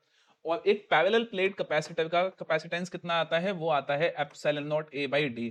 भैया दोनों का कैपेसिटेंस अगर इक्वल है तो इक्वेट कीजिएगा ना, इक्वेट कीजिएगा तो आंसर आ जाएगा, आपको एक ही वैल्यू मिल जाएगी R के टर्म में। ठीक है, next one, next question start करते हैं। Combination of capacitives. ठीक है, तुम्हें बड़ा दुख दिया होगा कॉम्बिनेशन ऑफ कैपेसिटिव्स ने। ठीक है, चलिए स्टार्ट करते हैं बच्चा कि कॉम्बिनेशन ऑफ कैपेसिटिव्स क्या है यहाँ पे। देखिए combination of capacitors, series combination, parallel combination, दो तरह के कॉम्बिनेशन होते हैं। सीरीज कॉम्बिनेशन में कैपेसिटर्स इस तरह से ऐड होते हैं और पैरेलल कॉम्बिनेशन में कैपेसिटर्स इस तरह से ऐड होते हैं। ठीक है, तो देखिए क्वेश्चन क्या है हमारे पास, ये एक क्वेश्चन है हमारे पास। देखिए थोड़ा सा ब्लर नजर आ रहा है, पता नहीं स्क्रीन पे कैसा नजर आ रहा होगा, यहाँ ब्लर थोड़ा सा नजर आ रहा है। ठीक है, आपके पास ये कैपेसिटेंस सेटअप है, इसमें आपको नेट कैपेसिटेंस बताना है, बिल्कुल आसान है। देखिए ये जो प्रॉब्लम है इसको कॉम्प्लेक्स प्रॉब्लम बोला जाता है, और कॉम्प्लेक्स प्रॉब्लम को वहीं से सॉल्व किया जाता है जहां ये ज्यादा कॉम्प्लेक्स नजर आ रही होती है। कॉम्प्लेक्स कहां नजर आ रही है भैया, यहाँ नजर आ रही है। देखो ये वन, यहां से देखो ऐसे, ये चार्ज ऐसे गया, ऐसे गया, यहां से ऐसे गया, ये चार्ज ऐसे गया, यहां से ऐसे, ये ऐसे गया। तो जहां जहां चार्ज डिवाइड हो जाता है वो पैरेलल कॉम्बिनेशन हुआ करता है। तो ये दोनों पैरेलल में है, पैरेलल में चार्ज सीधा सीधा ऐड होता है, तो ये आंसर आ गया 2 माइक्रोफैराड। सिमिलरली ये दोनों भी पैरेलल में हैं, तो इनका आंसर 4 और 4 8 आ गया। ये 8 और ये 8 सीरीज में है, तो सीरीज में बच्चा ऐसे ऐड होता है 1/8 इज इक्वल टू 1/8, तो आंसर क्या आ गया 1/4। इसको उल्टा करोगे तो 4 कर दोगे। हमारी एक मैम पढ़ाती थी हमें, वो कहती थी औंधा मार दो। ठीक है, तो इसको बोल दिया 4 माइक्रोफेरेड इस ब्रांच का आ जाएगा। ठीक है, ये दो निकल के आया था, ये दो और ये दो, ये दोनों भी सीरीज में होंगे, सीरीज में होंगे, तो इसका आंसर भी कितना आ जाएगा बेटा 1 आ जाएगा। ये 4 आया, ये 1 आया, दोनों का आंसर क्या आ जाएगा, दोनों पैरेलल में है, पैरेलल ब्रांचेस है, आंसर आ गया 5 माइक्रोफेरेड। ठीक है बच्चा, चलो आगे बढ़ते हैं। नेक्स्ट वन, मैंने क्वेश्चन में कुछ छुपा दिया है, क्वेश्चन को इंटरेस्टिंग बना दिया है। देखिए आपको क्या बोला है कि भाई दो, ये आपके पास सिस्टम है, इस सिस्टम का नेट कैपेसिटेंस 10 माइक्रोफैराड दिया हुआ है। आपको निकालना है कि यहाँ पे इस C1 का चार्ज कितना, कैपेसिटेंस कितना होगा। क्या पूरी स्क्रीन शो हो रही है? हाँ ठीक है, पूरी स्क्रीन शो हो रही है। देखिए अब देखिए यहाँ पे C1 की वैल्यू हमें बतानी है कि C1 की वैल्यू इसमें कितनी निकल के आएगी। तो देखो पहले तो आप इसके बाद का, इस पॉइंट के बाद का, इस पॉइंट के बाद का आप कैपेसिटेंस कैलकुलेट कर लीजिए। तो देखो भाई साहब ये दोनों पैरेलल में हैं, 10 और 10 कितना हो गया, 20 हो गया। 60 60 60 तीनों सेम है और सीरीज में है, तो आपके पास 60/3 क्या आ जाएगा 20। मतलब इस ब्रांच का भी कितना है 20, इस ब्रांच का भी क्या है 20, दोनों है पैरेलल में, तो ऐड हो जाएंगे, तो टोटल जो यहां से लेके यहां तक का जो कैपेसिटेंस है वो आ गया 40 माइक्रोफैराड लगा ही हुआ है। अब देखिए आपको नेट कैपेसिटेंस बताना है, तो अब देखो अगर मैं ध्यान से देखूं तो एक के बाद पॉइंट ए के बाद ये वाला जो कैपेसिटेंस है ये C1 हो गया, और इसके बाद जो है वो आपके पास कितना आ गया 40 आ गया, और ये पॉइंट बी हो गया। ए और बी के बीच का जो टोटल कैपेसिटेंस है वो 10 माइक्रोफैराड है, तो C1 और 40 जो है वो सीरीज में लगे हुए हैं, तो आपके पास क्या आ गया 1/C net is equal to 1/C1 plus 1/40, तो 1/C नेट की वैल्यू 10 है, is equal to 1/C1 plus 1/40। आप सॉल्व कर लीजिए, आंसर आपके पास 13.33 समथिंग आ जाएगा। चलिए नेक्स्ट क्वेश्चन, आपके पास इसमें पूरे में तीनों के कैपेसिटेंस 10 दिए हुए हैं। ठीक है, ये वाले क्वेश्चंस आते हैं कॉम्बिनेशंस के अलावा, ये क्वेश्चन जिसमें चार्ज और पोटेंशियल पूछा जाता है वो आते हैं। तो ये तीन कैपेसिटर आपको दिए हुए हैं, 500 वोल्ट की बैटरी से कनेक्टेड है, 10 माइक्रोफैराड तीनों का जो है कैपेसिटेंस है। आपको ये निकालना है कि चार्ज कितना होगा। तो भाई साहब देखो ये वाला जो है C4 बैटरी के साथ पैरेलल में कनेक्टेड है, और ये तीनों जो है ये आपस में सीरीज में कनेक्टेड है। एक अगर नया बनाऊं, सीरीज में कनेक्टेड है तो इनको 1/10 प्लस 1/10 प्लस 1/10 कर दिया जाए, आंसर क्या आ जाएगा 3/10। ये वैल्यू 1/C के इक्वल है, तो C की वैल्यू क्या हो गई 10/3। तो अगर नया स्ट्रक्चर बनाऊं तो देखो ऊपर आया 10/3, बहुत बढ़िया, और नीचे कितना आ गया, नीचे 10 ही है, अभी माइक्रोफैराड अपने आप लगा लेना, और एक बैटरी लगी हुई है कितने वोल्ट की, 500 वोल्ट की बैटरी लगी हुई है। ठीक है, चलिए अब अगर आपको चार्ज निकालना है तो सब पैरेलल कर ले, अभी बिल्कुल नहीं यार, पैरेलल में पोटेंशियल सेम रहता है, तो इसके ऊपर भी कितना जाएगा 500 वोल्ट, और इस पे भी कितना जाएगा 500 वोल्ट। क्या बात समझ में आ गई आपको? चार्ज सीधे सीधे निकाल लो, इस पे निकालेंगे तो आपके पास Q is equal to CV, C कितना 10 और V कितना 500, तो आपके पास, अच्छा ये माइक्रोफैराड है, तो 500 इंटू 10 इंटू 10⁻⁻6 कूलम कर लेना, सॉल्व आ जाएगा। अच्छा ये सीरीज कॉम्बिनेशन को QC लिख देता हूं, QS, तो आपके पास Q is equal to CV capacitance 10/3 microfarad का मतलब 10⁻⁻6 इंटू चार्ज पोटेंशियल कितना 500, आंसर आ जाएगा, निकाल लीजिएगा।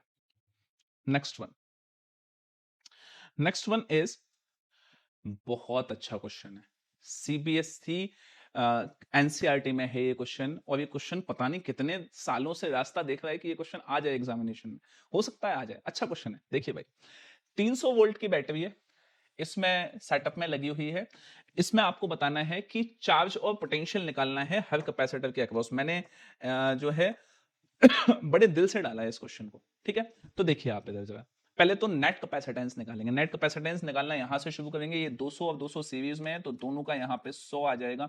ये 100, ये 100 और ये 100, क्या कहते हो किसमें? 95% बच्चा इसको 300 निकाल के आता है, और 1000 बार समझाने के बाद निकाल के आता है 300, और फिर बोल दिया जाए कि बच्चा बताया तो था आपको कि 300 नहीं आएगा इसका आंसर, तो सिर पकड़ लेता, अरे सर सॉरी बोल गया।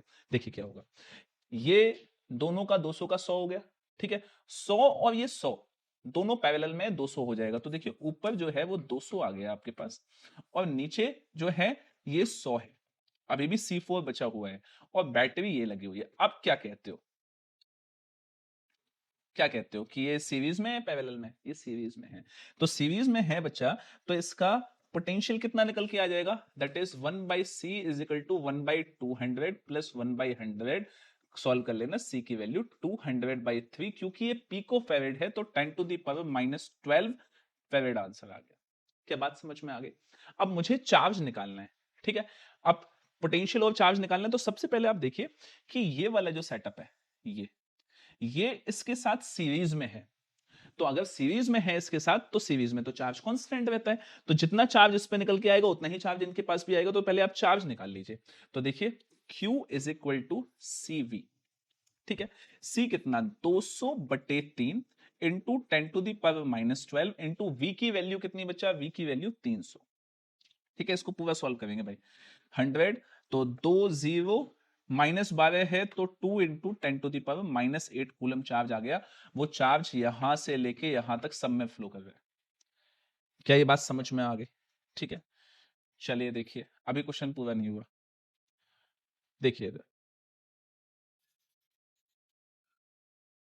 अब इस पे चार्ज 200 आ गया, तो उतना ही आगे भी जा रहा है चार्ज, तो सबसे पहले जो चार्ज यहाँ पे फ्लो हो रहा है 2 इंटू 10 टू द पावर -8, उसकी वजह से यहाँ पे पोटेंशियल निकाल लीजिए, ठीक है। तरीका यही कहता है कि इस पे आप पोटेंशियल निकालो, तो आपके पास जो भी पोटेंशियल इस पॉइंट पे आए, आप टोटल पोटेंशियल से इसको माइनस कर दीजिए, ताकि आपको ये पता चल जाएगा कि बचा हुआ पोटेंशियल कितना है।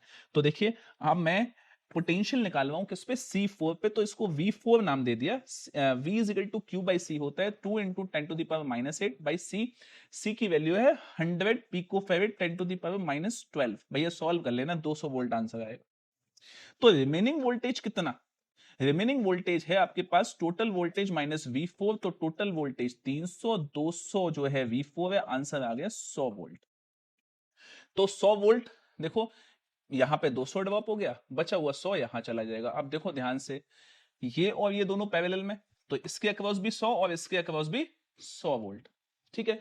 तो आपको यहां पे C1 पे चार्ज निकालना है Q1, तो Q1 आपके पास क्या हो जाएगा बेटा, Q is equal to CV होता है, C कितना 100 पिको फेरेड मतलब -12 इंटू वोल्टेज कितना 100, तो आंसर आ गया बेटा 1 2 3 4, 12 में से 4 गए, 10 to the power -8 coulomb charge.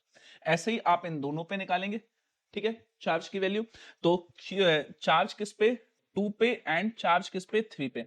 इन दोनों का सीरीज ले लीजिए, इन दोनों का सीरीज 100 आया था, तो again 100 into 10 to the power -12 into 100 volt, तो आपके पास 10 टू द पावर -8 कूलम, क्योंकि सीरीज में है तो चार्ज कांस्टेंट रहेगा।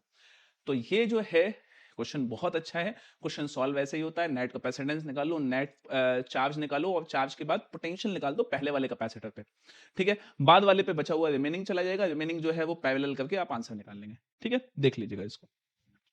नेक्स्ट, फोर्स निकालनी है प्लेट्स के बीच में, ठीक है। C एंड D डिस्टेंस दिया हुआ है, मतलब ये स्पेसिफिकेशन दी हुई है, प्लेट्स के बीच में कोई भी जो है आपको फोर्स कैलकुलेट करनी है, तो फोर्स का फॉर्मूला QE होता है, बच्चे कहते हैं, ठीक है। वो भी कैपेसिटर के बीच में क्या होता है, इसमें MCQ था, ऑप्शन जो है वो गायब है, मैं आपको बता देता हूँ, उसके फॉर्म में ही आंसर आप निकाल पाएंगे। देखिए ये प्लेट्स है, प्लेट्स के बीच में आपको फोर्स निकालनी है, तो ये जो फोर्स है वो जो है वो आपको कैपेसिटर की एनर्जी की वजह से लग रही है फोर्स, ठीक है। तो यहाँ पे जो कैपेसिटर ने वर्क डन किया, उस वर्क डन का फॉर्मूला क्या हो गया, फोर्स इनटू डिस्प्लेसमेंट हो गया। कैपेसिटर के अंदर वर्क डन कौन करता है? उसकी एनर्जी की वजह से होती है। एनर्जी कितनी है? Half C V square is equal to F into D. तो F is equal to half 1/2 D into C into V square. ये फॉर्मूला आ गया। आप एमसीक्यू के फॉर्म में ये फॉर्मूला देखते हैं, कई बार ये फॉर्मूला आपको मिल जाया करता है। ठीक है बच्चा, चलिए next one, dielectrics and energy stored in capacitor. Again important topic है बहुत ज्यादा एग्जामिनेशन में। इससे क्वेश्चन ना आए ऐसा होता बहुत कम है। ये दो टॉपिक्स को इन्वॉल्व करके सिंगल टॉपिक बना हुआ है, dielectrics and energy stored in capacitor. ठीक है बच्चा, तो स्टार्ट करते हैं इस टॉपिक को। देखिए बच्चा, चलिए, dielectrics and energy stored in capacitor, A parallel plate capacitor. Question आप पढ़ लीजिएगा। मैं आपको इस क्वेश्चन का जो मेन वो है वो बता देता हूं कि एक कैपेसिटर है हमारे पास, ठीक है, उसके अंदर पहले एयर फील्ड है। तो इस कैपेसिटर में जो है यहाँ पे जब एयर फील्ड है तो उस कंडीशन में इस कैपेसिटर का कैपेसिटेंस है 8 माइक्रोफेरेड। ठीक है, इसके बाद होता यह है कि आपने इसके सेपरेशन को हाफ कर दिया और हाफ करने के बाद इसके अंदर एक डाइलेक्ट्रिक कांस्टेंट डाल दिया जिसकी वैल्यू है 5। तो आपको इसकी कैपेसिटेंस की वैल्यू निकालनी है सेकंड केस में। चलिए देखिए, स्टार्ट करते हैं। चलो स्टार्ट करते हैं। देखिए इधर आपके पास जब ये कैपेसिटेंस जो है, इसकी कैपेसिटेंस जब ये एयर फील्ड थी इसके बीच में, तो इसकी कैपेसिटेंस रही होगी epsilon not A by D, जिसकी वैल्यू है 8 माइक्रोफेरेड। ठीक है, अब देखिए यहां पे जब आपने यहां पे इसकी जो प्लेट्स के बीच का सेपरेशन है उसको हाफ किया और डाइलेक्ट्रिक डाल दिया 5 का, तो नया कैपेसिटेंस कितना हो जाएगा? तो जब भी डाइलेक्ट्रिक फील्ड होता है नए कैपेसिटेंस की वैल्यू आ जाती है के epsilon not A by D. ठीक है, के की वैल्यू बच्चा हो गई 5। ठीक है, एप्सिलॉन नॉट ए को छेड़ा नहीं है हमने, और डी की वैल्यू हो गई डी बाई 2। भैया ये 2 जो है वो ऊपर जाएगा, तो आपके पास C dash is equal to tan into epsilon not A by D आ जाएगा। और epsilon not A by D की वैल्यू हमने कितनी लिखी है? 8 माइक्रोफेरेड लिखी हुई है। तो आपके पास C dash is equal to tan into 8, तो आंसर आ गया 80 माइक्रोफेरेड। अच्छा क्वेश्चन था, न्यूमेरिकल वैल्यू है, आने के चांसेस कम है। ठीक है, फिर भी चलिए देखिए नेक्स्ट वन, नेट कैपेसिटेंस। इस तरह के क्वेश्चंस कई बार आ जाते हैं एग्जामिनेशन में। आपको अंदाजा होना चाहिए कि ऐसे क्वेश्चंस करते कैसे हैं अपन। देखिए बेटा, ऐसे क्वेश्चन से पहले तो बच्चा घबरा जाता है कि ये है क्या चीज। ठीक है, तो देखिए आपके पास दो यहाँ पे डाइलेक्ट्रिक्स फील्ड है एक ही कैपेसिटर के अंदर, दो अलग अलग सिचुएशन है। अब ये जो दो अलग अलग सिचुएशन है, इन दोनों सिचुएशंस को आप एनालाइज कीजिए। एनालाइज कैसे करना है? इसमें एक सिचुएशन तो है जिसमें सीरीज में फील्ड है डाइलेक्ट्रिक्स, और दूसरी सिचुएशन है उसमें पैरेलल में फील्ड है। सर सीरीज और पैरेलल सिर खुजा लिया बच्चों ने। ठीक है, देखिए कैसे, देखो सीरीज और पैरेलल कैसे कंसीडर होता है। आप जब रेजिस्टर्स को या कैपेसिटर्स को आप ऐड करते हो तो 1 by 1 जब लगाते हो तो वो सीरीज कॉम्बिनेशन है, और बैटरी से पैरेलल जब लगा देते हो तो वो पैरेलल कॉम्बिनेशन है। अरे हाँ सर, ये तो दिखाई दे रहा है कि देखो बैटरी यहां से कनेक्ट हुआ करती है और ये आपके पास प्लेट है, प्लेट से पैरेलल में कनेक्टेड है तो पैरेलल कॉम्बिनेशन, और यहां 1 by 1 कनेक्टेड है तो ये सीरीज कॉम्बिनेशन है। बस हो गया काम। ये पैरेलल में कनेक्टेड है, ये सीरीज में कनेक्टेड है। तो फर्स्ट केस में, इन फर्स्ट केस आपके पास जो नेट कैपेसिटेंस आ जाएगा that will B C1 plus C2, और कैपेसिटेंस का फॉर्मूला आपको मालूम है epsilon not A by D होता है। अब यहाँ K1 तो बचा, C1 के लिए K1 हो गया और C2 के लिए हो गया K2 epsilon not A by 2। हाँ कुछ मिसिंग है। हाँ मिसिंग ये है कि एरिया A ना होके A बाई 2 है। 2 इसको सॉल्व कर लीजिए, आपके पास आंसर आ जाएगा epsilon not 2A by epsilon not A by 2D into K1 plus K2। ठीक है, next one, in second case, अगले केस में दोनों सीरीज में नजर आ रहे हैं। तो सीरीज में हम ऐड कैसे करते हैं? सीरीज में हम ऐड करते हैं 1 by C is equal to 1 by C1 plus 1 by C2। तो C1 की वैल्यू कितनी? C1 की value K1 epsilon not A by, इस बार एरिया ऑफ क्रॉस सेक्शन इस केस में हाफ नहीं है, ये कंप्लीट है, लेकिन डिस्टेंस इस बार हाफ है, तो it will be taken D by 2 plus 1 by K2 epsilon not A by D by 2। इसको आप सॉल्व कर लेंगे तो आपके पास आंसर आ जाएगा क्या? That is D by 2 epsilon not A into 1 by K1 plus 1 by K2। ये 1 बाई C की वैल्यू है। C की वैल्यू सॉल्व करेंगे तो बच्चा आ जाएगा आपके पास 2 epsilon not A upon K1 plus K2। That's it. ये डाइलेक्ट्रिक का क्वेश्चन हो गया। ठीक है, नेक्स्ट टॉपिक इज अब देखिए ये क्वेश्चन क्या है, ये क्वेश्चन है कि आपके पास C1 और C2 दो कैपेसिटर दिए हैं, दोनों की कैपेसिटेंस सेम है। उस केस में आपको K1 K2 और K का रिलेशन निकालना है। तो आप देखो पहले तो ये एनालाइज करो कि ये जो K1 K2 है और K है, ये K1 K2 कैसे कनेक्टेड है, सीरीज में कनेक्टेड है, पैरेलल में कनेक्टेड है। तो देखो ये टर्मिनल्स है कैपेसिटर के, ये टर्मिनल्स हैं, ठीक है, क्योंकि टर्मिनल्स प्लेट्स के बीच का डिस्टेंस d होता है, तो ये प्लेट है, तो अगर देखो तो ये दोनों पैरेलल में कनेक्टेड है। तो अगर इसका आप C2 का नेट कैपेसिटेंस ले लो आप, तो आपके पास क्या आ गया बेटा, एप्सिलॉन नॉट a, इस केस में डिस्टेंस d है, एरिया हाफ हो गया, तो 2d K1 प्लस K2, ठीक है। और C1 का तो आपके पास आ गया K epsilon not a by d। Situation दी है कि दोनों का कैपेसिटेंस सेम है, तो सेम है तो इक्वेट कीजिए, आपके पास K और K1 और K2 का रिलेशन निकल आएगा। बिल्कुल इजी है, लास्ट स्टेप बचा है, कर लेंगे आप आराम से। Next one, capacitance when dielectrics is fully filled and partially field, ठीक है, इसका डेरिवेशन है, एग्जामिनेशन के लिए इंपॉर्टेंट भी है, शायद last to last year examination में आया भी था, तो मैं बिल्कुल भी ये रिकमेंड नहीं करूंगा कि आप इसको किए बिना चले जाएं, बिल्कुल करके जाइए एग्जामिनेशन में। और सीबीएसई के लिए कोई भी आसान या मुश्किल चीज नहीं है, एक्सपीरियंस ये कहता है कि आपको ये लग रहा है कि फुली फिल्ड बहुत इजी डेरिवेशन है, ये एग्जामिनेशन में नहीं आएगा, भैया वही आ सकता है। सीबीएसई भी ये जानता है कि बच्चे क्या प्रिपेयर कर रहे हैं, वो नहीं देता वो। तो आप इस बात को याद रखिए बच्चा कि कोई भी डेरिवेशन, कोई भी कॉन्सेप्ट सीबीएसई के लिए इजी डिफिकल्ट नहीं है, उसकी वजह से वो उनको छोड़ता नहीं है। फुली फिल्ड का डेरिवेशन भी आ सकता है, दोनों करके जाइएगा, ठीक है।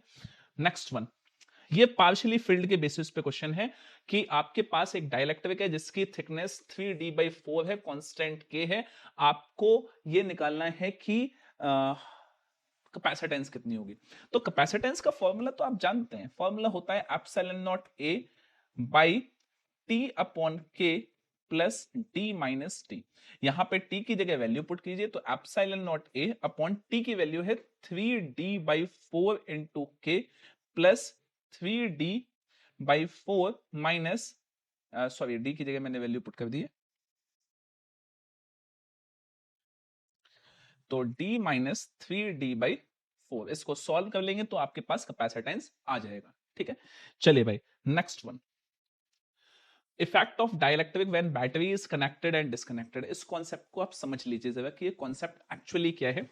देखिए, बैटरी कनेक्टेड हो तब क्या इफेक्ट पड़ता है और बैटरी डिस्कनेक्टेड हो तब क्या इफेक्ट पड़ता है। देखिए, कनेक्टेड की बात करेंगे भाई साहब, कनेक्टेड की बात क्या होती है, कनेक्टेड की बात ये होती है कि जब बैटरी कनेक्टेड होती है और आपने ऐसे में डाइलेक्ट्रिक डाल दिया, तो डाइलेक्ट्रिक का काम होता है कि वो इलेक्ट्रिक फील्ड को कम कर देता है, बट क्योंकि बैटरी कनेक्टेड है, बैटरी का काम है इलेक्ट्रिक फील्ड को मेंटेन करने के लिए, तो इलेक्ट्रिक फील्ड को वापस से कांस्टेंट करने के लिए बैटरी जो है वो चार्ज बढ़ा देती है। कितने टाइम्स बढ़ा देती है, चार्ज के टाइम्स बढ़ा देती है। जितने टाइम्स डाइलेक्ट्रिक ने इलेक्ट्रिक फील्ड को रिड्यूस किया है उतना ही चार्ज बढ़ा देती है, उससे इलेक्ट्रिक फील्ड और पोटेंशियल कांस्टेंट हो जाते हैं, कैपेसिटेंस भी के टाइम्स बढ़ जाता है, के टाइम्स, और एनर्जी भी के टाइम्स बढ़ जाती है, ठीक है।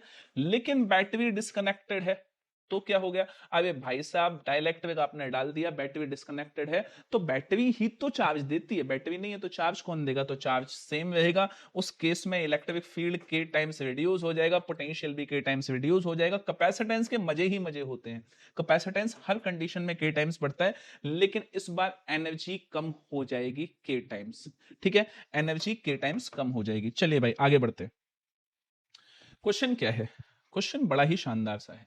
क्वेश्चन ये कहता है कि इस सर्किट में की1 क्लोज है, की1 का है, ये है क्लोज है, क्लोज है मतलब क्लोज सर्किट है, और की2 ओपन है, चार्जेस क्या होंगे उस दोनों कैपेसिटर्स पे। देखिए अभी डाइलेक्ट्रिक क्या डाला है हमने, डाइलेक्ट्रिक की बात नहीं हुई है इसमें कि डाइलेक्ट्रिक है या नहीं है, तो ये सिंपल क्वेश्चन है और डाइलेक्ट्रिक के साथ आता है एक्चुअली ये क्वेश्चन। तो हम ये मान लेते हैं कि हमने डाइलेक्ट्रिक इसमें K = 3 इंसर्ट किया हुआ है, पहले ही इंसर्ट कर दिया, हमने डाइलेक्ट्रिक इसमें डाला हुआ है दोनों कैपेसिटर्स में, और बैटरी Q1 को क्लोज किया है, Q2 ओपन कर दिया, Q2 ओपन कर दिया तो उस कंडीशन में ये डिस्कनेक्ट हो गया है, ये कनेक्टेड है, बैटरी कनेक्टेड है, तो आपको चार्ज और पोटेंशियल निकालना है। तो देखिए व्हेन बैटरी या व्हेन Q1 क्लोज्ड, जब Q1 क्लोज्ड है तो उस कंडीशन में आपके पास C2 पे जो पोटेंशियल होगा V2 वो कितना होगा।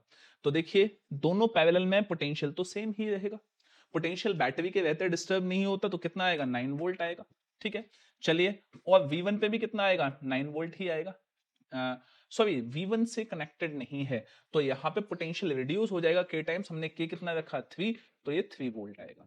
चलिए अच्छा, चार्ज 2 पे चार्ज तो बढ़ जाता है K टाइम्स बढ़ जाता है तो आपके पास चार्ज की वैल्यू होती है CV, उसमें K का मल्टीप्लाई कीजिए तो 3 इंटू 9 कितना हो गया 27 वोल्ट। यहाँ पे चार्ज की कहानी, चार्ज सेम रहेगा तो चार्ज यहाँ पे जो है वो C इंटू V, C कितना 9 और V कितना यहाँ पे C3V9 यहाँ पे 27 आ गया। ठीक है, एक चीज यहाँ मिसिंग है, यहाँ पे 27 नहीं K की वैल्यू और आएगी, दैट इज 81 कूलम चार्ज। ये बच्चा ये जो बात चल रही है ये बैटरी डिस्कनेक्टेड की चल रही है, क्योंकि ये बोला गया है कि Q2 हमारा ओपन है, ओपन सर्किट है तो बैटरी नहीं है उसमें। यहां पे बैटरी है, बैटरी होने से देखो चार्ज बढ़ गया। ठीक है, पोटेंशियल सेम रहा, यहां पे पोटेंशियल घट गया, चार्ज सेम रहा। ठीक है चलिए देखिए इधर next one, energy stored in capacitor and energy density. तो एनर्जी स्टोर्ड का जो फॉर्मूला होता है दैट इज एनर्जी का फॉर्मूला हाफ CV²। ठीक है, और एनर्जी डेंसिटी का फॉर्मूला होता है ED is equal to half epsilon naught E²। ठीक है, ये दो फॉर्मूले हैं इसमें। इसके अलावा नेक्स्ट क्वेश्चन पढ़ते हैं, फिर कोई फॉर्मूला समझ में आता है तो करते हैं। एक कैपेसिटर ऑफ 6 पिकोफैरेड कैपेसिटर, ये बच्चा एनसीईआरटी क्वेश्चन है ये वाला। ठीक है, 600 पिकोफैरेड का कोई कैपेसिटर है, उसको हमने 200 वोल्ट की सप्लाई से चार्ज कर दिया और चार्ज करने के बाद हटा दिया, हटाने के बाद एक नया कैपेसिटर लगा दिया जिसकी 600 पिकोफैरेड ही कैपेसिटेंस है। आपको एनर्जी का लॉस बताना है इस प्रोसेस में कि लॉस ऑफ एनर्जी कितना होगा। तो देखिए इधर यहाँ पे आपके पास इसका पूरा प्रोसेस समझ लेते हैं, क्योंकि देखिए ऐसा होता है कि इसका फॉर्मूला भी है, डायरेक्ट एनर्जी लॉस निकालने का सीधा फॉर्मूला भी है, लेकिन प्रॉब्लम ये है कि बच्चा कि इस पे बेस्ड क्वेश्चन आप एक या दो सॉल्व करेंगे, एक या दो ही है आपके सिलेबस में, तो आप वो फॉर्मूला याद नहीं रख पाएंगे। तो आप प्रोसेस याद रख लीजिए कि प्रोसेस क्या है इसका, और उसके बाद मैं फॉर्मूला भी बता दूंगा आपको। तो देखिए सबसे पहले इनिशियल एनर्जी कैलकुलेट कीजिए कि इनिशियल एनर्जी कितनी निकल के आएगी। ठीक है, initial energy formula, initial energy का फॉर्मूला हाफ CV²। ठीक है, 1/2 C कितना 600 पिकोफैरेड का मतलब 10 टू द पावर -12 और V² मतलब 200 का स्क्वायर। ठीक है, चलिए उसके बाद आप यहाँ पे आपके पास इनिशियल एनर्जी आ गई, फिर हमने क्या किया, हमने कैपेसिटर से बैटरी हटा दी है, बैटरी हटा दी गई तो अब कैपेसिटर उस चीज पे काम करेगा जो उसके पास है, दैट इज चार्ज। तो यहां से आप चार्ज कैलकुलेट कीजिए Q is equal to CV। अच्छा इसको कैलकुलेट कर लें, सॉल्व कर लें पूरा, क्या आंसर आ जाएगा बेटा, ये 40000 हो जाएगा, कैंसिल करेंगे 2 टाइम्स तो ये आंसर आ जाएगा आपके पास 2 12 10 टू द पावर -6, ये 4 जीरो यहाँ आ गए 6, 12 into 10 to the power -6 joule. ठीक है, Q is equal to CV किया, C 600 into 10 to the power -12 into V 200, 1 2 1 2 4 से माइनस तो ये 12 into 10 to the power -8 coulomb charge हो गया। ठीक है, ये हटाओ यहां से। अब बात करते हैं फाइनल एनर्जी की। तो फाइनल एनर्जी आपके पास जो आ गई वो आ गई Q²/2C। भैया हाफ CV² नहीं लगा सकते क्या, नहीं लगा सकते, क्योंकि आपके पास फॉर्मूला जो है मतलब बैटरी हट चुकी है तो पोटेंशियल डिफरेंस कुछ भी नहीं है, चार्ज आपके पास गिवन है Q²/2C। तो Q आपके पास जो आया है that is 12 into 10 to the power -8 का होल स्क्वायर डिवाइडेड बाई 2। इस बार कैपेसिटर एक नहीं दो, दोनों 600 वाले हैं, तो आपके पास क्या आ गया 1200 into 10 to the power -12 picofarad की वजह से 12 कर दिया, तो ये 612 का स्क्वायर 144 आ जाएगा न्यूमरेटर में, -8 का -16 आ जाएगा डिवाइडेड बाई 2 इंटू, ठीक है, माइनस का 12 और 2 जीरो हट गए यहां से, तो आपके पास 12 इंटू 10 टू द पावर -10 आ गया। 12 से ये 12 टाइम्स कैंसिल, ये 6 -10 ऊपर जाएगा, 6 into 10 to the power -6 joule answer आ गया। आंसर नहीं आया, अभी लॉस जो निकालना है एनर्जी का लॉस वो है आपके पास इनिशियल माइनस फाइनल। तो इनिशियल कितना 12 इंटू 10 टू द पावर -6 है और फाइनल कितना 6 इंटू 10 टू द पावर -6 है, तो आंसर आ जाएगा 6 into 10 to the power -6 joule. अब मैं आपको एक चीज बताऊं, एक ट्रिक बताता हूं। सीबीएसई हमेशा ज्यादातर आइडेंटिकल कैपेसिटर्स का ही एग्जांपल देती है, क्वेश्चन देती है।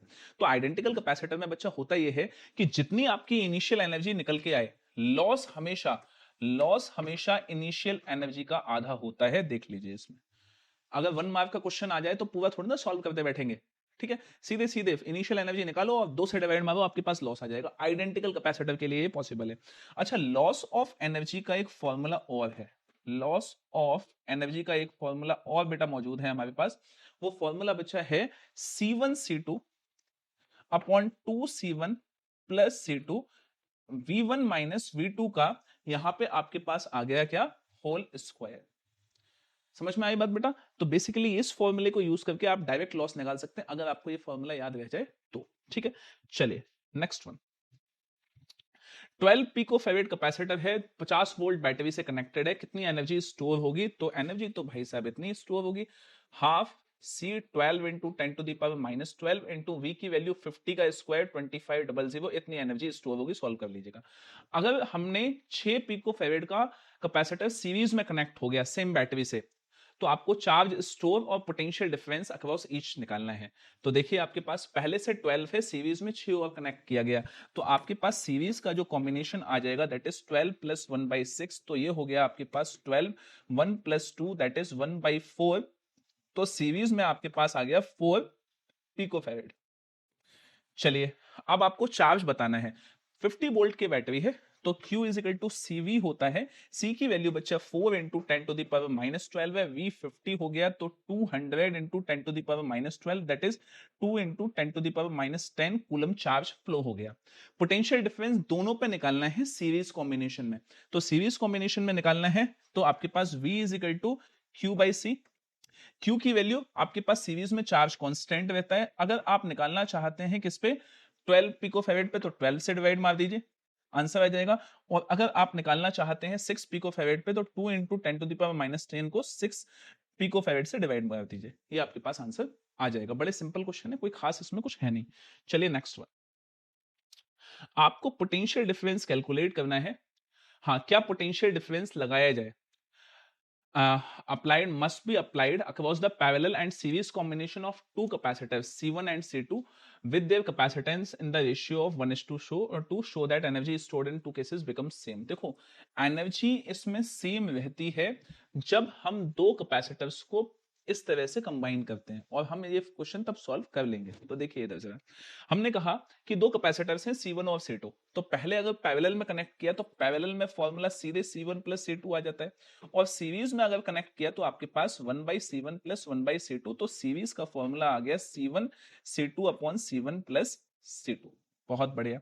अच्छा, आपके पास एक रेशियो दिया हुआ है that is C1 upon C2, इसका रेशियो है 1/2, तो आपके पास C2 is equal to 2C1 आ गया। यहां पे आप पुट कर दीजिए, तो पैरेलल में वैल्यू जो आ जाती है बच्चा, वो पैरेलल में वैल्यू आ गई आपके पास 2C1, यहां पुट करो तो आपके पास 3C1 यहां आ गई, और सीरीज में वैल्यू बेटा कितनी आ गई, आप C2 की जगह ही वैल्यू पुट करो तो 2C1 square, 2C1 square divided by C1 plus ये हो गया 3C1, तो ये इससे कैंसिल, तो ये हो गया 2/3C1, आपके पास पैरेलल और सीरीज का आ गया। ठीक है, पोटेंशियल डिफरेंस निकालना है, पोटेंशियल डिफरेंस दोनों में कांस्टेंट रहता है, तो आपके पास V की वैल्यू यहां पे, क्योंकि पैरेलल ये कॉम्बिनेशन है, तो एनर्जी स्टोर्ड से इसको आप निकाल सकते हैं। एनर्जी स्टोर्ड किसमें बेटा, पैरेलल में, और एनर्जी स्टोर्ड किसमें, सीरीज में। तो एनर्जी स्टोर्ड पैरेलल में that is half C parallel V square is equal to half C series V series square. तो अब यहां पे कैंसिल, आपको सीरीज अपॉन पैरेलल का स्क्वायर का अगर निकालें तो आपके पास CP अपॉन CS आ जाएगा। CP आपको दिया हुआ है 3C1 और CS आपको दिया है 2C1/3, C1 से C1 कैंसिल, तो 9/2 आपके पास पोटेंशियल डिफरेंस आ गया, किसका, VC बाई VP का होल स्क्वायर, और स्क्वायर आप अगर हटाएं यहां से तो वैल्यू आ जाएगी 3/√2। तो पहले आप जो रिलेशन दिया है वहां से कैपेसिटेंस निकाल लें, कैपेसिटेंस के बाद आप एनर्जी को इक्वल करके आंसर निकाल लें। ठीक है, नेक्स्ट देखिए, नेक्स्ट वन इज, दो पैरेलल प्लेट कैपेसिटर दिए हुए हैं, X1 एंड X2 दोनों का एरिया सेम है, सेपरेशन भी सेम है, लेकिन X में एयर फील्ड है और Y में एक डाइलेक्ट्रिक फील्ड है कांस्टेंट जिसका 2 है। आप और सीरीज में कनेक्टेड है 12 वोल्ट बैटरी से, आपको रेशियो बताना है इलेक्ट्रोस्टैटिक एनर्जी का X और Y में। ठीक है, तो देखिए स्टार्ट करते हैं। आपके पास दो कैपेसिटर्स कनेक्टेड है, एक एक्स में एक वाई में 12 वोल्ट की बैटरी कनेक्टेड है। ठीक है, एक्स का जो कैपेसिटेंस है वो हम फॉर एग्जांपल एक्स ही मान लेते हैं, और वाई का जो कैपेसिटेंस है उसमें डाइलेक्ट्रिक फील्ड है 2। ठीक है, तो आपके पास वो 2 आ गया। तो देखिए C जो x में है वो x माना, और C जो y में है उसको 2x माना। दोनों सीरीज में हैं लगे हुए, तो आप और 12 वोल्ट की बैटरी से कनेक्टेड हैं। इसमें एक चीज मिसिंग है, वो ये है कि इनका फाइनल कैपेसिटेंस हमें नहीं दिया हुआ है। Final capacitance for example in दोनों का हमें जो गिवन है वो 4 माइक्रोफैरेड गिवन है, तो हम आंसर निकाल पाएंगे। तो देखिए 1/c net is equal to 1/cx plus 1/cy, तो आपके पास क्या आ जाएगा 1/4 is equal to 1/cx, x लिखो और ये 2x लिखो। इसको सॉल्व करो आप, देखिए क्या आंसर रहता है। 1/4 is equal to 1/x common लिया, x कॉमन लेंगे 1 प्लस 1/2 आ गया, तो x is equal to 4 into 3/2, 2 times, तो x is equal to 6 microfarad आ गया x की वैल्यू, तो y की वैल्यू आ गई 12 माइक्रोफेरेड। चलिए सीरीज में कनेक्टेड है, 12 वोल्ट की बैटरी से कनेक्टेड है। रेशियो बताना है आपको इलेक्ट्रोस्टैटिक एनर्जी का, तो EX अपॉन EY। ठीक है, EX अपॉन EY निकालना है। यहां पे आपके पास दो कैपेसिटर्स दिए हुए हैं, बेटर होगा सीरीज में आप चार्ज निकाल लें। तो देखिए Q is equal to CV होता है, C की वैल्यू आपके 4 माइक्रोफेरेड मतलब 10⁻⁻6, बैटरी 12 वोल्ट की, तो 48 इंटू 10⁻⁻6 कूलम। तो एनर्जी का फॉर्मूला क्योंकि सीरीज में है, चार्ज कांस्टेंट रहता है, तो आपके पास क्या आ गया Q²/2C का फॉर्मूला लगा दीजिए, Q²/2C का फॉर्मूला यहां लगा देते हैं। ठीक है, तो देखिए आपके पास x में x का कैपेसिटेंस ले लीजिए, y में y का कैपेसिटेंस, सब कैंसिल हो जाएगा, तो CY अपॉन CX आ जाएगा। ठीक है, चार्ज भी निकालने की जरूरत नहीं थी, हमने निकाल लिया, वो एक अलग बात है। CY अपॉन CX कीजिए, CY की वैल्यू आपको दी है 12 और CX की 6, तो 2:1 का रेशियो एनर्जी स्टोर्ड में निकल आया। ठीक है बच्चा, चलिए नेक्स्ट वन। अब देखिए एक चीज यहां पे एक क्वेश्चन और है, वो क्वेश्चन क्या है समझिए जरा। देखिए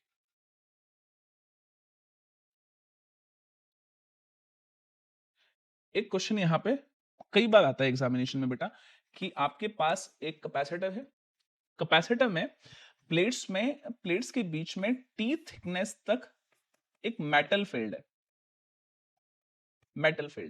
और बचे हुए हिस्से में डाइलेक्ट्रिक फील्ड है। तो यहां पे ये पूरा डिस्टेंस D हो गया, बचा हुआ हिस्सा D-T हो गया। आपसे पूछा जाता है कि कैपेसिटेंस बताइए कैपेसिटर की। ठीक है, बहुत आसान सा है, आप इसको निकालिएगा। कोई प्रॉब्लम हो तो आप कमेंट बॉक्स में टाइप कीजिए, आपको आंसर मिलेगा। चलिए बच्चा, अब इसके बाद नेक्स्ट जो है हम करंट इलेक्ट्रिसिटी स्टार्ट करेंगे, और कोई भी प्रॉब्लम इस चैप्टर से रिलेटेड होती है तो आप जो है कमेंट बॉक्स में वो पोस्ट कीजिए, कोशिश करेंगे उसका आंसर आपको मिल पाए। Thank you so much.